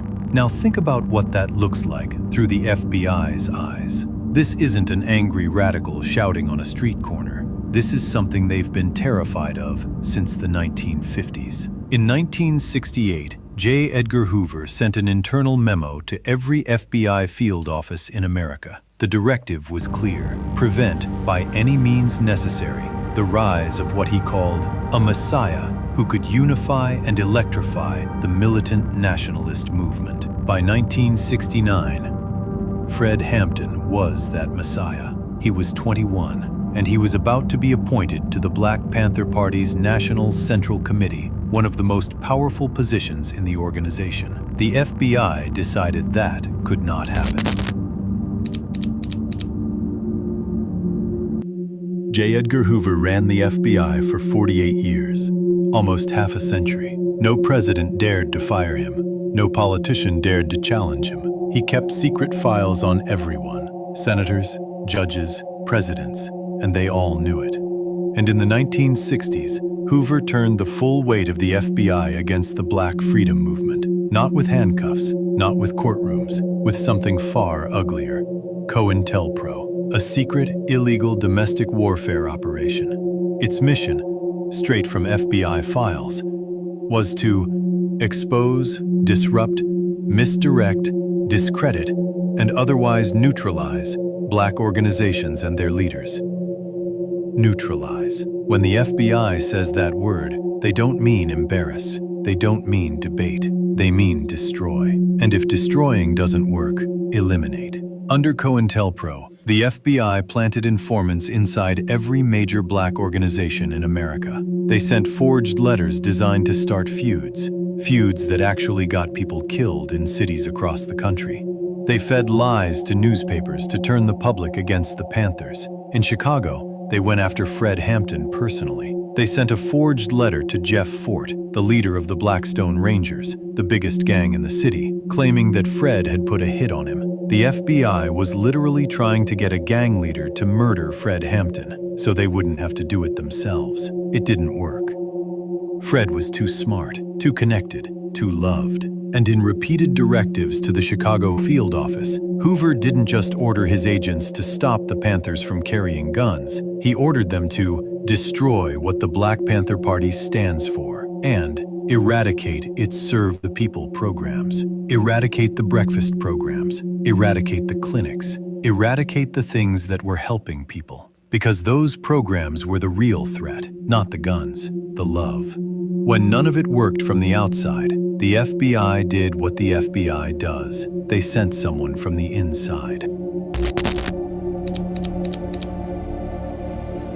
1968, a police station somewhere in Chicago. A 19-year-old kid named William O'Neal is sitting in an interrogation room. He's been caught stealing a car and driving it across state lines. Not just any car theft, a federal offense. He even flashed a fake FBI badge during the arrest. He's looking at serious time. Across the table sits FBI Special Agent Roy Martin Mitchell. Mitchell is calm, professional. He's been trained to spot potential informants, and he sees one. Mitchell makes the offer. Your charges disappear. You get a monthly stipend. All you have to do is join the Black Panther Party and tell us everything. O'Neal takes the deal, and he doesn't just infiltrate, he climbs fast. Within months, William O'Neal becomes the head of security for the entire Illinois chapter of the Black Panther Party, Fred Hampton's personal bodyguard. He has keys to every headquarters and safe house in Chicago. He sits in on every strategy meeting. He eats with them, sleeps in their cribs, lives as a Panther 24 hours a day, and every piece of it goes straight back to Agent Mitchell. In late November 1969, O'Neal delivers the final piece. A hand-drawn floor plan of Fred Hampton's apartment at 2337 West Monroe Street. Every room, every doorway, every wall. And one detail circled in particular, the exact location of Fred Hampton's bed. The FBI passes that floor plan directly to Cook County State's Attorney Edward Hanrahan. A raid is organized. 14 officers are selected, but O'Neal's final act of betrayal is the one that turns this from a raid into a premeditated execution. On the evening of December 3rd, O'Neal is at the apartment. He's cooked dinner for everyone, and somewhere in that meal, he slips secobarbital into Fred Hampton's drink. By 1:30 in the morning, Fred falls asleep mid-sentence on the phone with his mother. O'Neal slips out of the apartment. His job is done. 4:30 in the morning, December 4th, 1969. It's still dark outside. A People's Gas truck rolls up to West Monroe Street. The street is empty. No one sees the 14 plainclothes officers step out. Shotguns, handguns, a submachine gun, and a map, courtesy of the FBI, with Fred Hampton's bedroom marked on it like a target. They kick down the front door. The police fired between 90 and 99 rounds into that apartment. Bullets ripped through every wall. Through the living room where Panthers were sleeping on the floor, through the back bedroom where Fred Hampton lay drugged and unconscious next to Akua Njeri, 8 months pregnant. The shooting stops. Officers enter the back bedroom. Fred Hampton is lying on the mattress, barely alive. He never woke up. He never raised a weapon. He never had a chance. Then 2 more shots, point blank, into the back of his head. Hours later, State's Attorney Hanrahan holds a press conference. He calls it a fierce gun battle. He says the Panthers opened fire on police. He shows photographs of what he calls bullet holes in the front door. Proof, he says, that the Panthers shot first. Every word of it is a lie. Those bullet holes? Nail heads. The police literally hammered nails into the door and told the press they were bullet holes. And here's how arrogant they were. After the raid, they didn't even seal the apartment. The Panthers sent their own people in with cameras. A filmmaker named Mike Gray documented everything. Blood everywhere, bullet holes in every single wall, and every last one of them went in one direction, into the rooms where the Panthers were sleeping. It wasn't a raid. It wasn't a shootout. It was a government-sponsored execution of a 21-year-old man they couldn't beat any other way. March 8th, 1971, Media, Pennsylvania. While most of America is watching the Muhammad Ali-Joe Frazier fight, A group of activists walk into an FBI field office, break open the filing cabinets, and walk out with thousands of classified documents. Those documents blow open one of the biggest scandals in American history. They reveal COINTELPRO, the FBI's secret, illegal war against its own citizens. The wiretaps, the fake letters, the assassinations, all of it exposed. And buried in those files? A hand-drawn floor plan of 2337 West Monroe Street, Fred Hampton's apartment, drawn by William O'Neill, given to the FBI, passed to the Chicago police, and a memo authorizing a $300 bonus to O'Neill for his role in the raid. His FBI handler, Roy Mitchell, received $200 and a personal commendation letter from J. Edgar Hoover himself,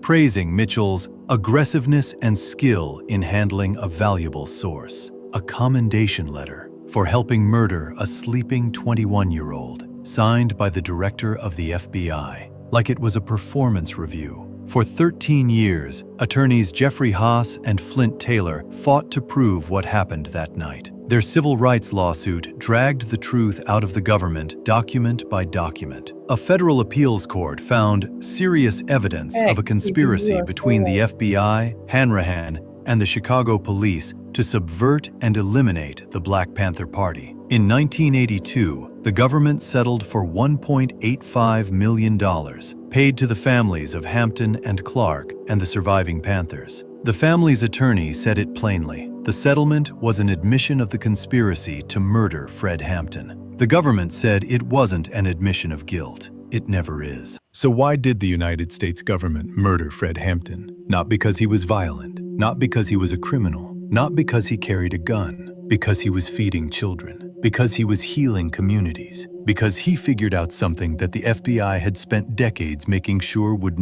never happen: how to get black, brown, and poor white people to stop fighting each other and start fighting the system. The free breakfast programs the Panthers created? Before them, there was no free breakfast in American schools. The idea didn't exist. Now, it's in every school district in the country. The free health clinics? Almost every major college campus has one. Sickle cell testing is a recognized medical priority. That didn't exist before the Panthers pushed for it. The FBI called these programs a threat to national security. Today, we call them basic human services. The man who betrayed Fred, William O'Neill, was placed in witness protection after his role was exposed in 1973. He returned to Chicago secretly in 1984. He later admitted he was not a happy man. On January 15, 1990, Martin Luther King Day, O'Neill ran onto Interstate 290 and was struck by a car. His death was ruled a suicide. Fred Hampton once said, "You can kill a revolutionary, but you can never kill the revolution." They proved him right, because over 55 years later,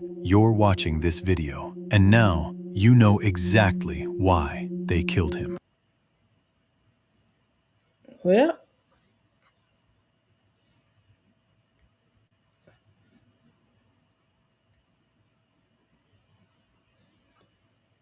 that's that. Hold on. I'm gonna read y'all comments in a second. Let me get my stuff back up here.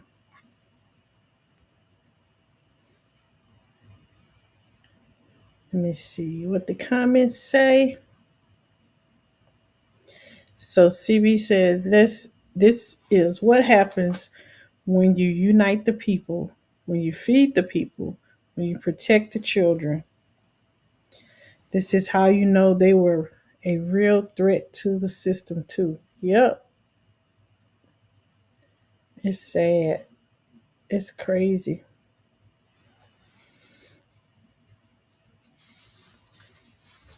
All because he was teaching the people to be self-reliant. Oh, my battery is going dead. Let me get my charger.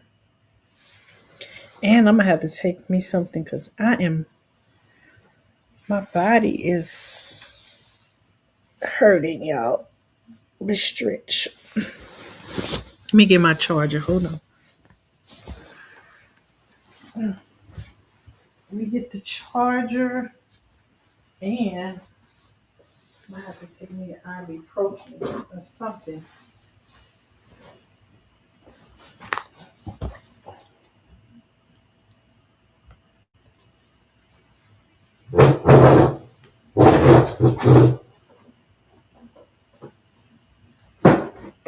So we gonna lose the power.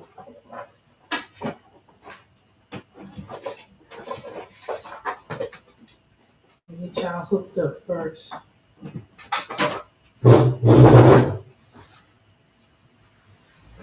But y'all got the sneak peek of tomorrow's show.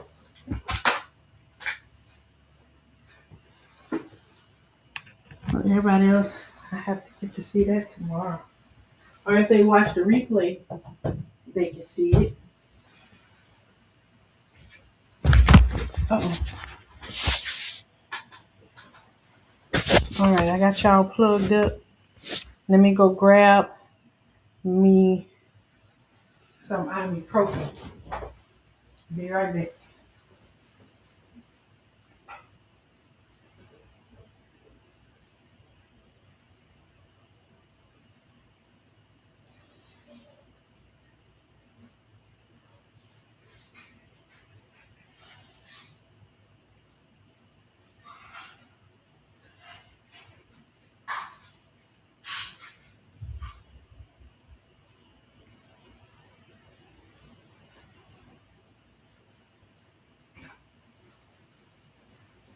I'm back.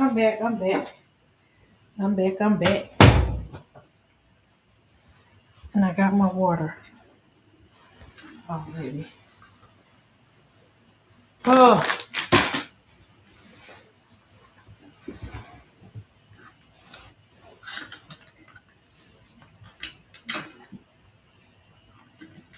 yep, we plugged in.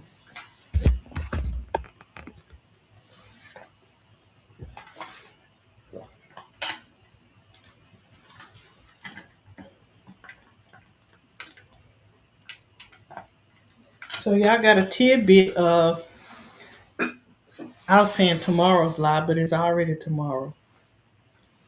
There's fiber for that. Fiber for what?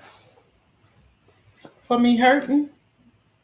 I didn't poop. I didn't pass gas. And I don't have to do number 2. Uh yeah. I am hurting because of female issues. Oh, he said being plugged up. Yeah, there is fiber for being stopped up. I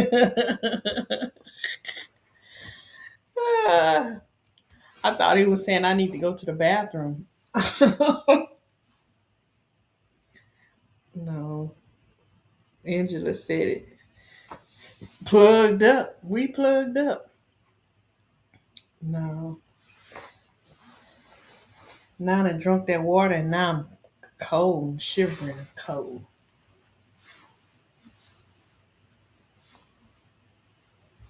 Let me use my blanket. Sometimes being a woman is not easy every month. TMI. But yeah. So what did y'all have for dinner tonight? What did I have? I had corn dogs. I did not cook today. So we had corn dogs. And this morning we did do breakfast. Well, it wasn't morning. For us, it was afternoon because my oldest slept in today. So I guess you would say it was brunch because it was between 11 and 3. We had um, eggs and bacon. And then I had chicken wings for lunch and corn dogs for dinner. That was my 3 meals for the day.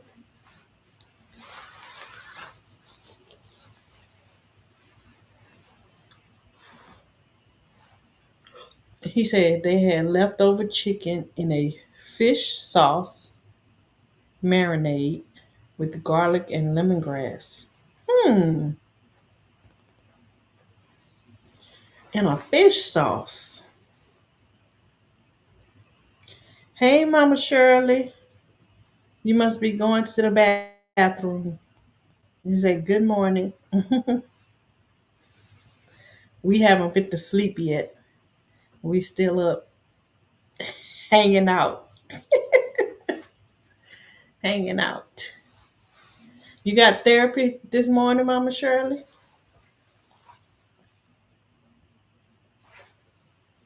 I know in about, hey, Zeta, everybody waking up.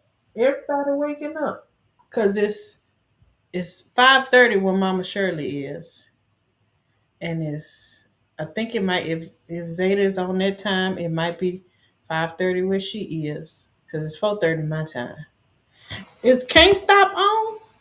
That looks like a Niner headband. Oh my, because it's the colors.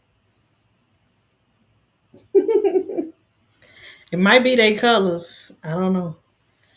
It's sunshine colors. Yep. Okay, so y'all, I stayed up long enough for Can't Stop to come on.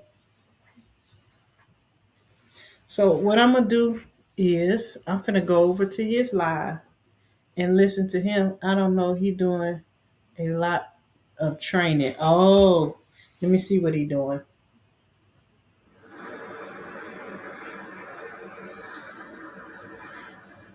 Yep, he live. He not saying nothing though. He's just showing the road. Usually he be talking.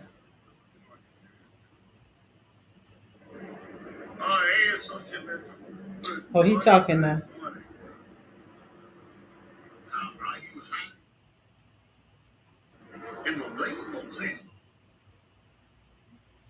He live.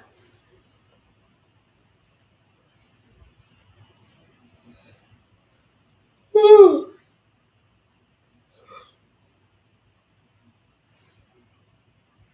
Let me at least say good morning. My ears hurt.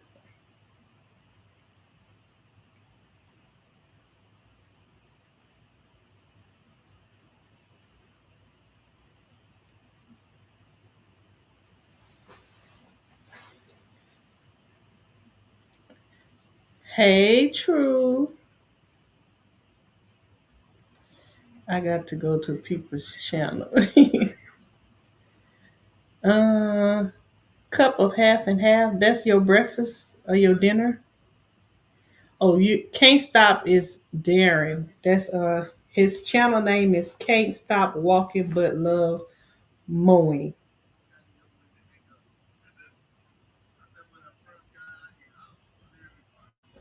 I was gonna go get off live and go join him, but he looked like he driving. He driving in the mountains somewhere.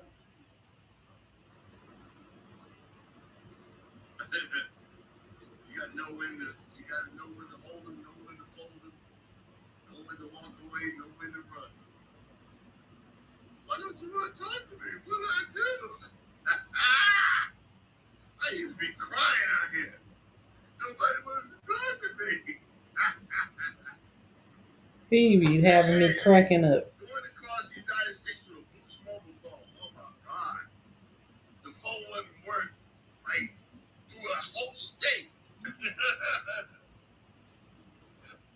Yeah.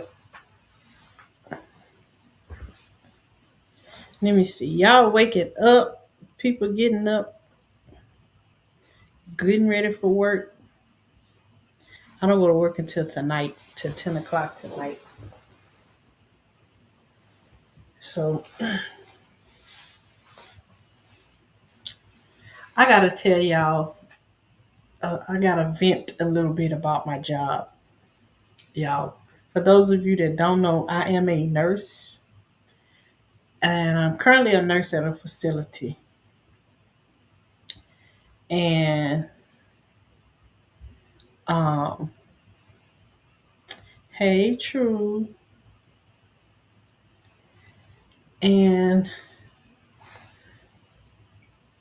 And the kind of person that I am, I don't say I get bored quick, but I like traveling nurse because I can switch it up.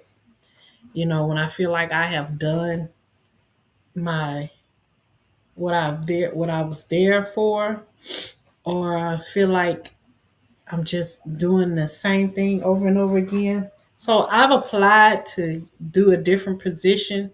So I'm hoping that I get that position. If not, then I'll be looking for another job. Not satisfied with that job because um look above where I said half and half. What you said? Let me see. I'm looking for another position. He is over the road truck driver. Oh, she was telling me. Good morning, true.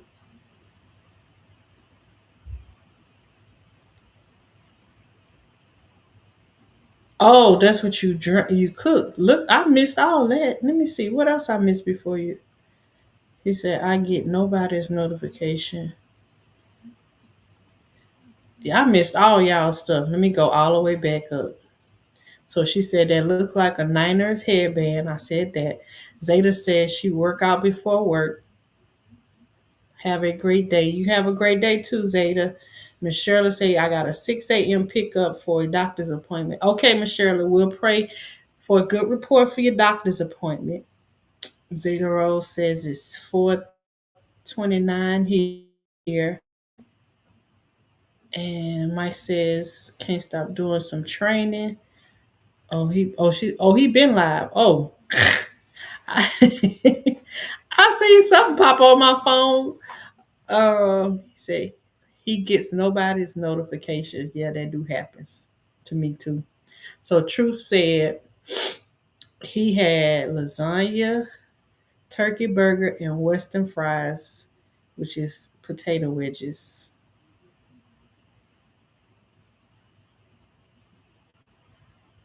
And Mike said he got to go to people's lives to see that to go to people's channels to see that they live.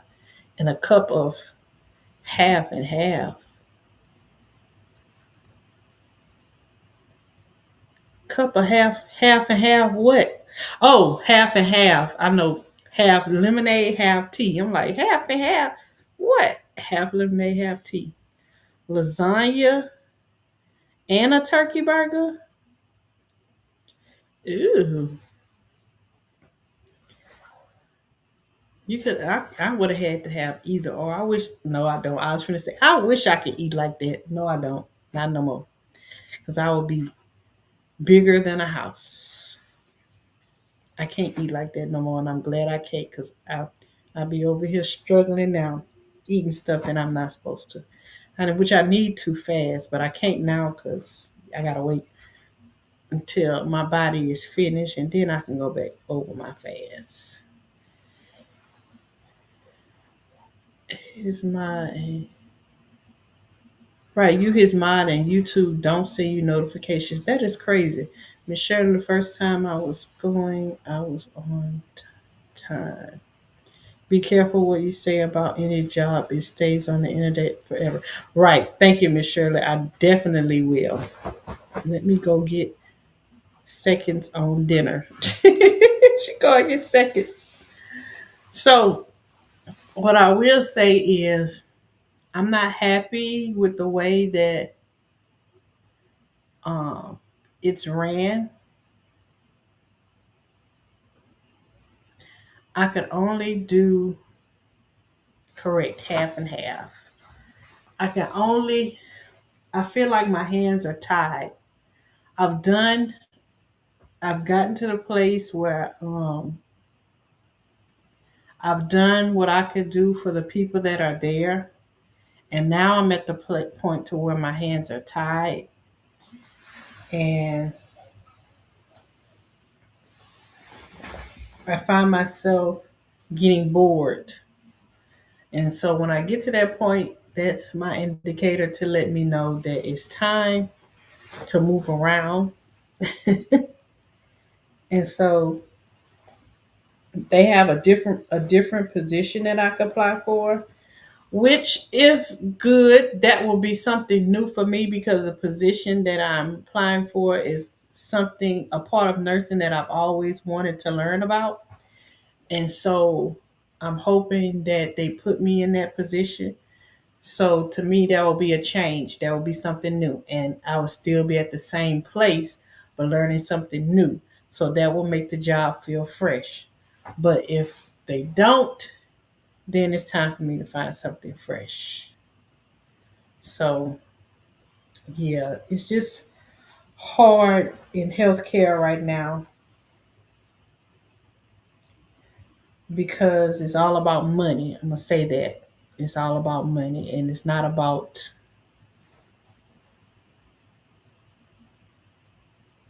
the caring for the patients or providing the patients with medications that will help them live a better life. It's been about money in the beginning, but now it's like in your face that that's what the motive is. And I don't like that. I don't like that. That's not why I became a nurse. Miss Shirley, she was talking to Miss Shirley.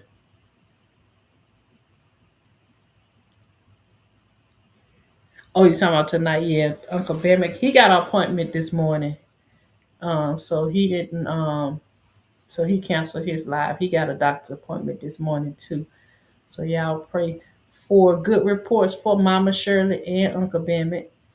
He said, "Yep, a small piece of lasagna have to be in what in the mood to eat pasta or rice, potatoes anytime anyway." Oh, Uncle Bemet wore himself out at the meetup. Oh, yep, yep. And he left a message that chat the chat that the live was canceled. And he made a video. He made a video too. I saw the video. Uh yeah.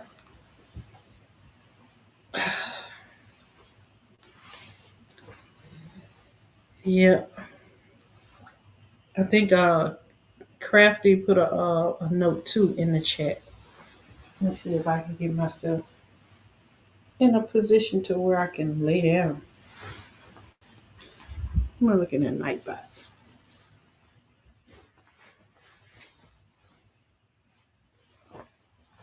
But it's getting close to my bedtime. It's getting close to our bedtime, Mike.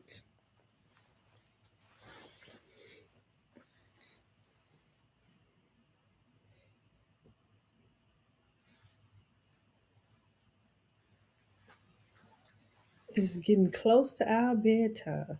Make sure to be live.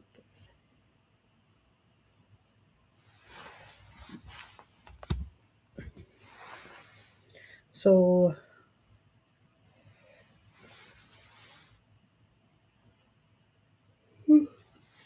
I yawn a lot, but I could tell with my yawning that it get when it's getting close time to sleep. My yawns feel different, and that felt like a sleep yawn coming on.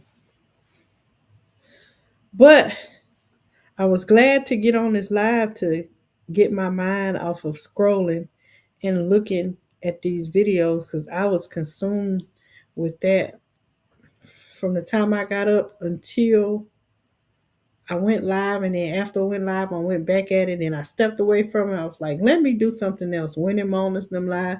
And then they stopped going live and say, well, let me go live because I didn't want to go back. We end up watching one video together, but I'm trying to step away from it, give my brain a break. Definitely trying to give my brain a break. This is a lot of information.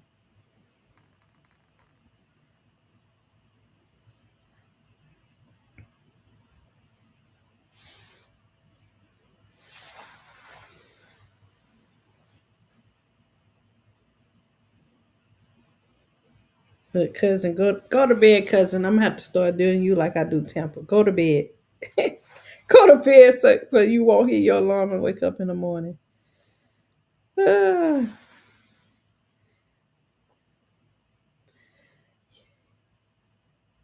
Uh,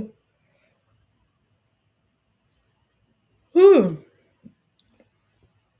Now Miss Shirley got all them trees. Yep, Mike say she got all them trees. True, what is you laughing at? Me doing all this yawning? You see my yawn is coming more frequent and my eyes is getting red and watery. This is around the time when I'm at work, what I'll be doing. I'll be doing rounds. Yep, doing rounds and yawning at the same time. I'll be just trying to wake myself up, but good thing I'll be moving around. So I do my 4:30 med pass, and then I gotta check blood sugars. And then once I do that, um, time for you to go night. Yep, it's time for me to go night night. And once I do that, then by the time I finish it, it'd be time to go home. Well, it'd be time to, if I got any notes that I gotta finish up, I finish that, and then it'd be time to give report and then go home.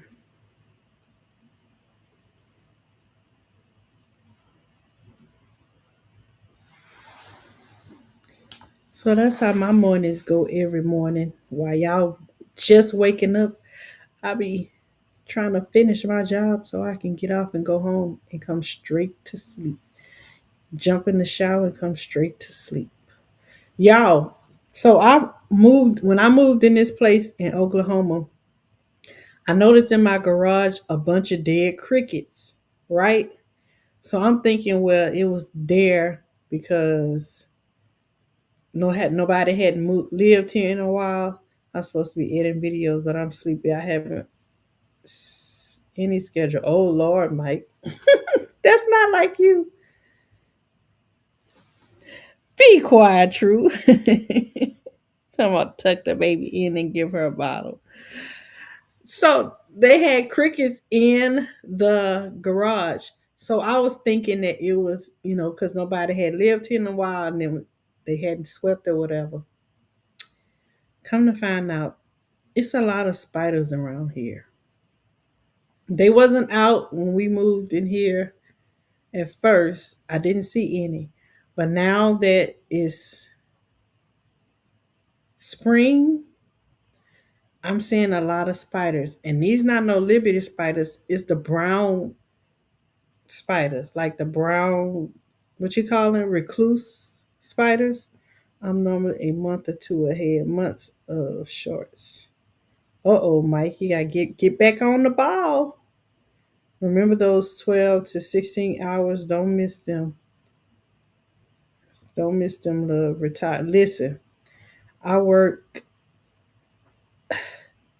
I was doing 16s, but I was able to cut down to doing eights. I'm doing eights 5 days a week. So, yeah. When I first moved here, I was doing 16s 4 days a week and an eight on Friday. So now I've cut down to just eights 5 days a week. And that's enough for me for right now till I feel like I'm revving up. But I feel like I'm getting down to the end of the road to where I want to get off the floor and I want to be in the office somewhere. Because, yeah, I love patient care, but my body has had enough of it for years. I've had enough of it. I was supposed to retire in 2019. Then everything happened at once. Look, 2020, that's what happened. Shoot, I got some years before I retire from nursing. But even, man, I don't even see myself ever retiring unless I do like If I can't find something to where I'm doing like office work, then I'll go ahead and retire. But if I can keep doing it like office work part time and do stuff from home, I'll do that until I just can't no more. But I would rather do the office work as my own business in some fashion. So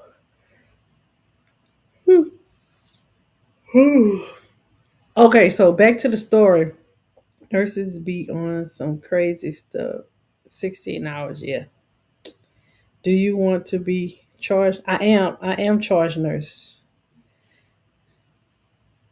So I've been charge nurse since I've been here,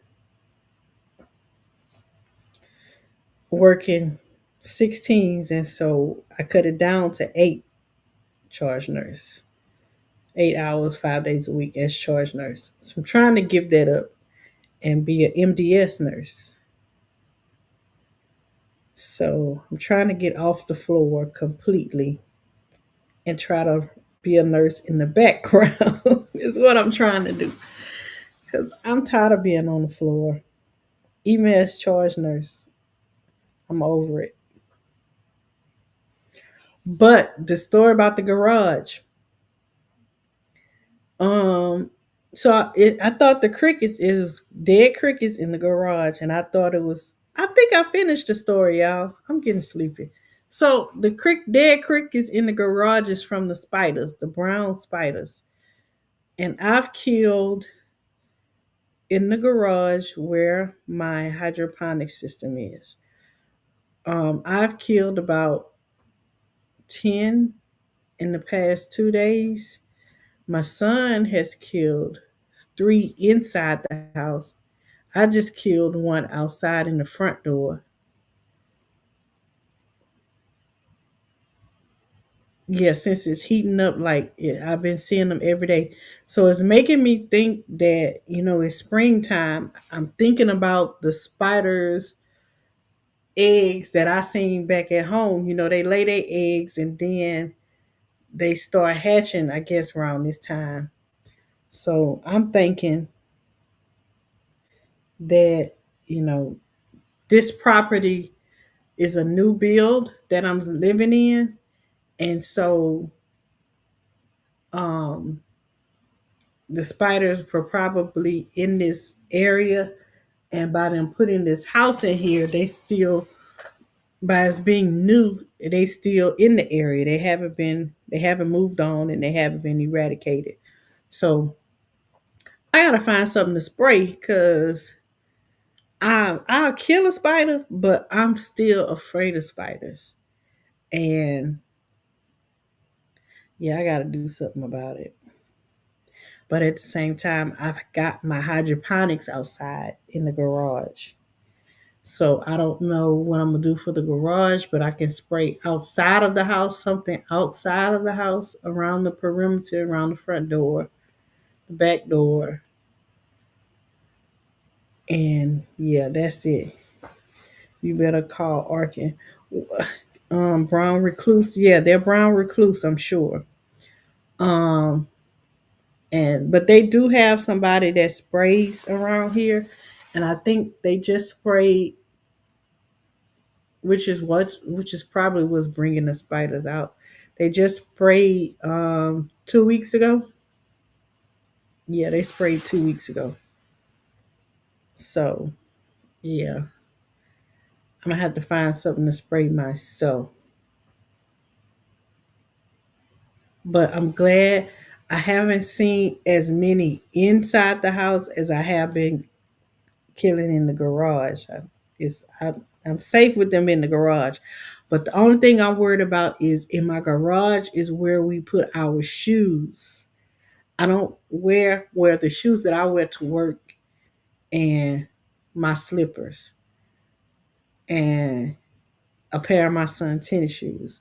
So I always remind him, and I do the same thing. Shake your shoes before you put your feet in them to make sure no spider is in there or what have you. So yeah, I'm worried about that. And outside of my front door, which I was supposed to do this over the winter time, but I didn't. There's a bird's nest right outside of my front door, and birds still go in there. Well, I've seen one bird go in there, so I'm gonna have to get. I don't think I'm gonna knock it down. I'm gonna get the maintenance man to knock it down because I don't know if something else besides birds is in that nest. But it's a bird's nest right outside my front door, so I think I'm gonna get them to knock it down. I'm not gonna mess with it. I was gonna go ahead and knock it down, but I'm gonna let them do it. But anyway, that's the National Geographic story that I got going over here. Mike say I don't do spiders.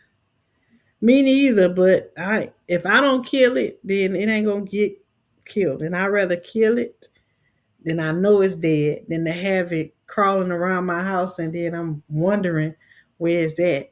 Like today, I had to go outside of my front door. I literally had just had a conversation with my son and asked him, had you, my oldest son, because I asked me and my youngest son is the ones who's been seeing them lately. I see the ones in the garage, and then he killed 3 in the living room. And I asked my oldest son, literally minutes before I opened the living room door, I asked him, had you been seeing any spiders inside the house? And he was like, uh, he only seen one and he killed it. And the one that he saw, it was on the front door. Um,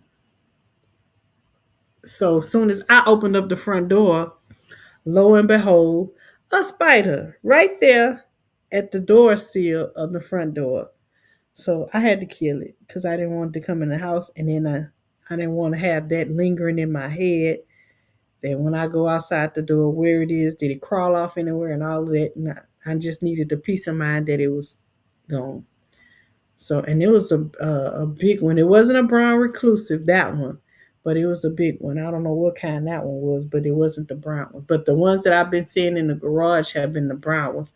The ones my youngest son have been seeing in the house been those little tiny black, jumping ones. Them little tiny black jumping ones. So I'm glad we haven't been seeing any of the brown ones inside the house. But in the garage, yeah, they out there. He said millipedes and centipedes and water bugs worse though. How? How they worse? You living, giving me the goosebumps. I recorded a blue jay bullying the squirrels yesterday. Oh my God, spiders, but why the birds gotta go? Cause it's right there by my door.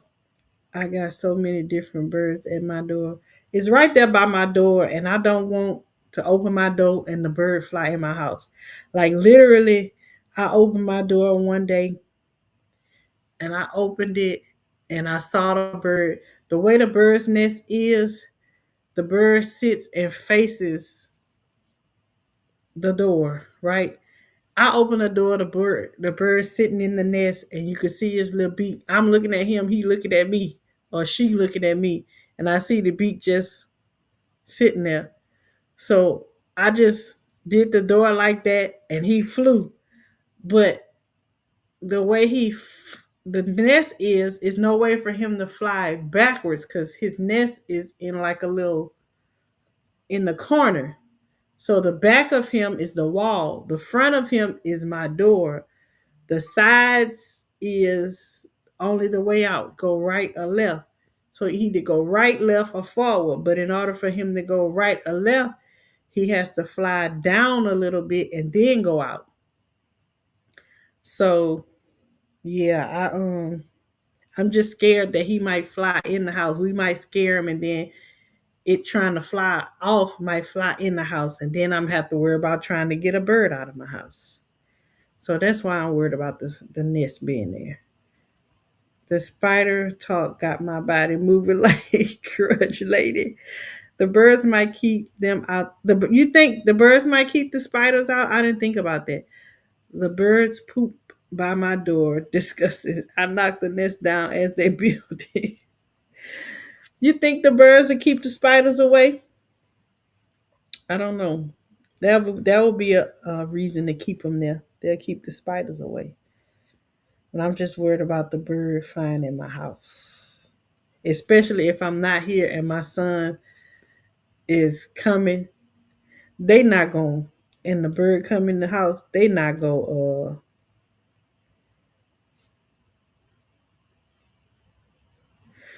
what? True. You are never more than 6 feet away from a spider move. Now you got me looking around. Oh, yes, birds eat insects. Okay, well, I'm gonna leave the nest there so the birds can eat the spiders. Mm-hmm.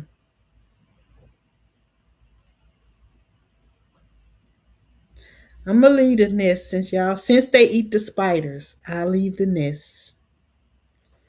Oh, I'm thinking about these spiders. Ugh. Why I gotta be 6 feet away from a spider? Oh, not right now. Well, they probably outside right now. Probably right outside my door. That door, but I don't never. You can't see that door, but I don't never open that door because it'll say nah, nah, nah. Oh, the train, the 5 a.m. train is rolling through. That's my cue. The 5 a.m. train is rolling through.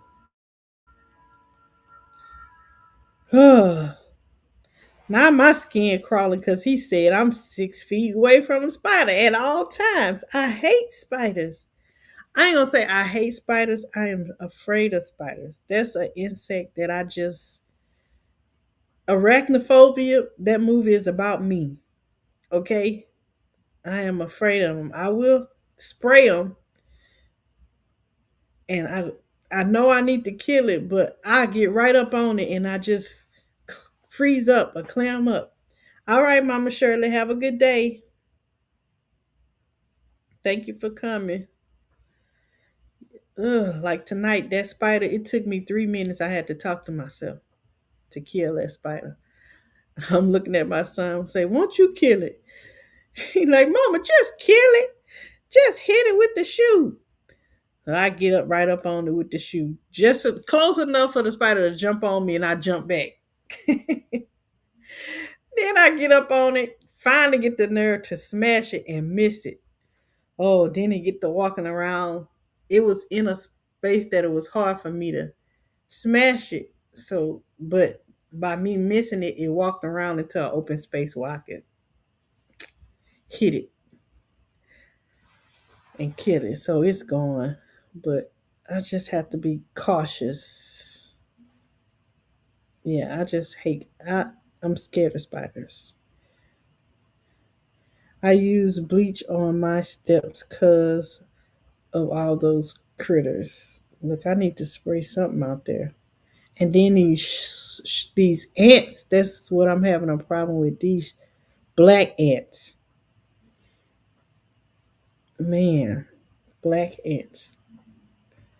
True said, then the snake's gonna be at your front door for the look now. You supposed to be helping me, not scaring me. No, ain't no I was gonna say ain't no snakes around here. There are snakes around here, but will they climb up my pole to get the birds? That's way up there. Like it's almost on the roof. It's a 2-story building. So it's up at the top.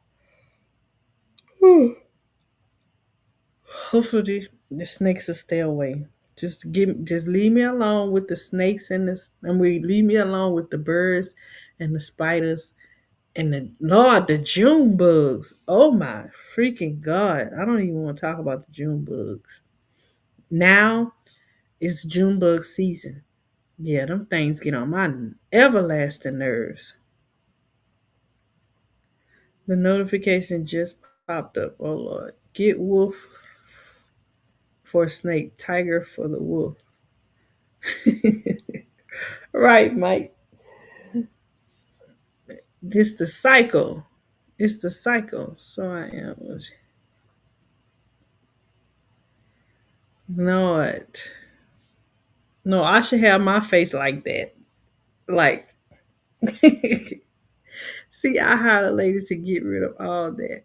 But that reminds me, I need to hire somebody to come and do a deep clean on my house. Um, yeah, I'm gonna look for somebody to come and do that because I clean once a week, but I need somebody to come in and like scrub, like do a real deep cleaning, like you do after the winter, like a deep spring cleaning is what I need. So I need to find one. Grossest thing to stepping on. Yeah, I hate June bugs, and they real bad at my job. They are real bad. We had the lights to go off at my job because one of the tornadoes was coming through. It was nearby, but it didn't hit the town that I was in, but it knocked the power out for 2 hours. So an employee came in to help, and they had the brightest idea to, because the power was out, trying to get air in the building. They propped open the door, and nothing but June bugs came in. Hallway full of June bugs. I was like, why didn't you just you could have went and just cracked the windows. At least the windows on the patient's rooms got screens. But the doors to the outside, there's nothing blocking things from coming in. Why crack the door? Yeah, some people just don't be thinking. There was an old lady who swallowed a fly. I don't know why she swallowed. Look, we swallow bugs every night. Like, literally, we do. When you wake up in the middle of your sleep and cough, feel like something was in your throat, something crawled down your throat. We swallow. I don't know how many gnats I eat at night. Them little bitty gnats. Oh my god. Yeah, that's nasty. That's neither here nor there. But anyway, uh, who you hired, Angela? The lady to get rid of all the bugs. Look, Mike say free protein. Angela, you swallow all kinds of things. Look, I just said that while you sleep with your mouth open. Yep. I found that out on one show about one of those guys that do autopsies, the coroners. Yeah, they do that. And they he was telling us what the stomach contents was for some of the people that he was doing the autopsy on. And he got to saying about the proteins and the bugs and stuff. And I'm like, how did they get a roach in it? He was like, it crawls in you at night. And I'm like, in my mind, I'm like, how wouldn't I know if I didn't swallow a roach or a spider or a fly or something? Because you sleep, and I'm gonna tell you how deep in sleep we be. I'm saying we. I'm gonna say me. I removed a mole in my sleep. I used to have two huge moles here on my neck. I was born with them like that all my life, and even all the way through high school. Then they started bothering me because to me I didn't like them. I don't, for whatever reason, I didn't like them. And in my mind I kept saying I want to get rid of these things. I want to get rid of them. I want to get them removed. And it got too much, so much, to the point to where I was saying that so much or thinking that so much that one day I was asleep and I removed both of them in my sleep, and I didn't feel nothing. All I know is I woke up the next morning and I had like some dried blood dripping from where the moles were down my neck. And it didn't hurt or nothing. The only thing, when I woke up, I didn't feel no pain. I just saw the blood because I ended up waking up, going look in the mirror, and I'm like, the moles is gone. I was happy because the moles was gone. But at the same time, that let me see how deep of a sleep I was. Like I didn't feel myself scratching that, and twice, like I was sleeping that hard that I didn't feel myself doing that in my sleep, and uh, I'm in that much of a deep sleep to do something like that that I don't even remember. I don't remember moving my hand or nothing. My body just did it, and it was gone. But yeah, let me see. This is the lady I hired swallowed a spider wiggle and jiggle inside her. What? Wiggle and jiggle inside of her. Bayou and spiders. Yuck. That don't go in the same sentence. Bayou and spiders. That does not go in the same sentence. Y'all ain't heard the nursery rhyme? No. The lady I hired swallowed a spider wiggle jiggle. Wiggle and jiggle. No, I ain't heard that one. I heard what's the one about the spider? About the lady that sat down and the spider sat down beside her. Yeah, I can't think right now. I'm sleeping. He said, I might say he remember it. That blanket looks so soft. Yep, it is soft. I'm about to go to bed in 2 minutes. I got this off of TikTok Shop. This that blanket from TikTok Shop. It's really soft. Remind us not to snuggle with you when you sleep. Right, I might perform surgery on you. Buy you spider bites. Might tear something off us, right? I might perform a surgery. Little Miss Muffet, that's what it is. Little Miss Muffet sat on the tuffet eating her curds and whey. Along came a spider and sat down beside her and frightened Miss Muffet away. There you go, Jackie. You sparked my memory.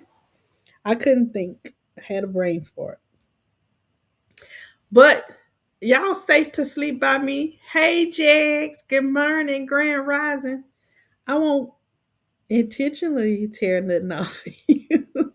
Just don't make me mad and have me thinking about it all day. And then I won't unconsciously do nothing to you in your sleep. Nah. Oh, yeah, I am about to go to bed. It is my bedtime, nearing it. I'm gonna go run to the little girlie's room, drink me a little water, and lay down and go to sleep. Hope y'all do the same. If you're not going to sleep, swallow the fly.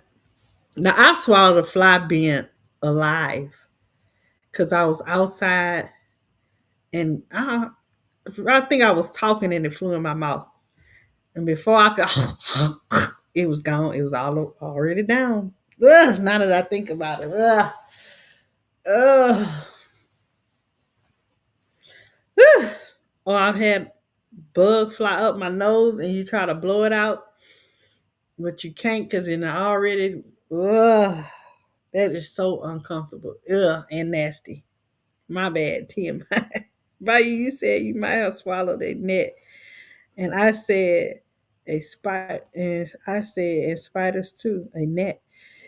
Ugh, I probably have swallowed spiders, but I'm trying not to think about that. True. Uh, I did not swallow a spider in this house. It was a net. It was a net. Jags, you just waking up? Grand Rising Jags. Ugh, y'all nasty. I'm not trying to think about that. I'm trying to go to sleep. And I'm not trying to think about what I'm going to swallow tonight while I'm sleeping. Pause. Not trying to think about what's going to go down my throat tonight this morning while I'm sleeping. Anyway, look at the nursery rhymes. Oh my God. All right, y'all. Me and Angela finna go to sleep because Angela got to go to work in the morning and I got to go to work tonight. But I hope y'all enjoy the rest of y'all day. Mike finna go to sleep too. Don't edit no videos, Mike. Go to sleep. Get some rest. You can edit them later today. They'll survive if they don't see any videos from Mike coming today. I hope to see y'all later today for another Gumbo Garden Conversations. For those of you who are out and about or getting ready for work, have a great day. Or if you're just getting ready for the day, have a great day. Mike say fine. Have a great day. I love you guys. Peace, love, and blessings, everyone. I will see y'all in these social media streets. Nope, been up and probably won't go to sleep until later on tonight. In it for well, you enjoy. I sleep enough for both of us. I'll slob for me and for you. Because I'm finna go to sleep. Bye, y'all. Grand Rising.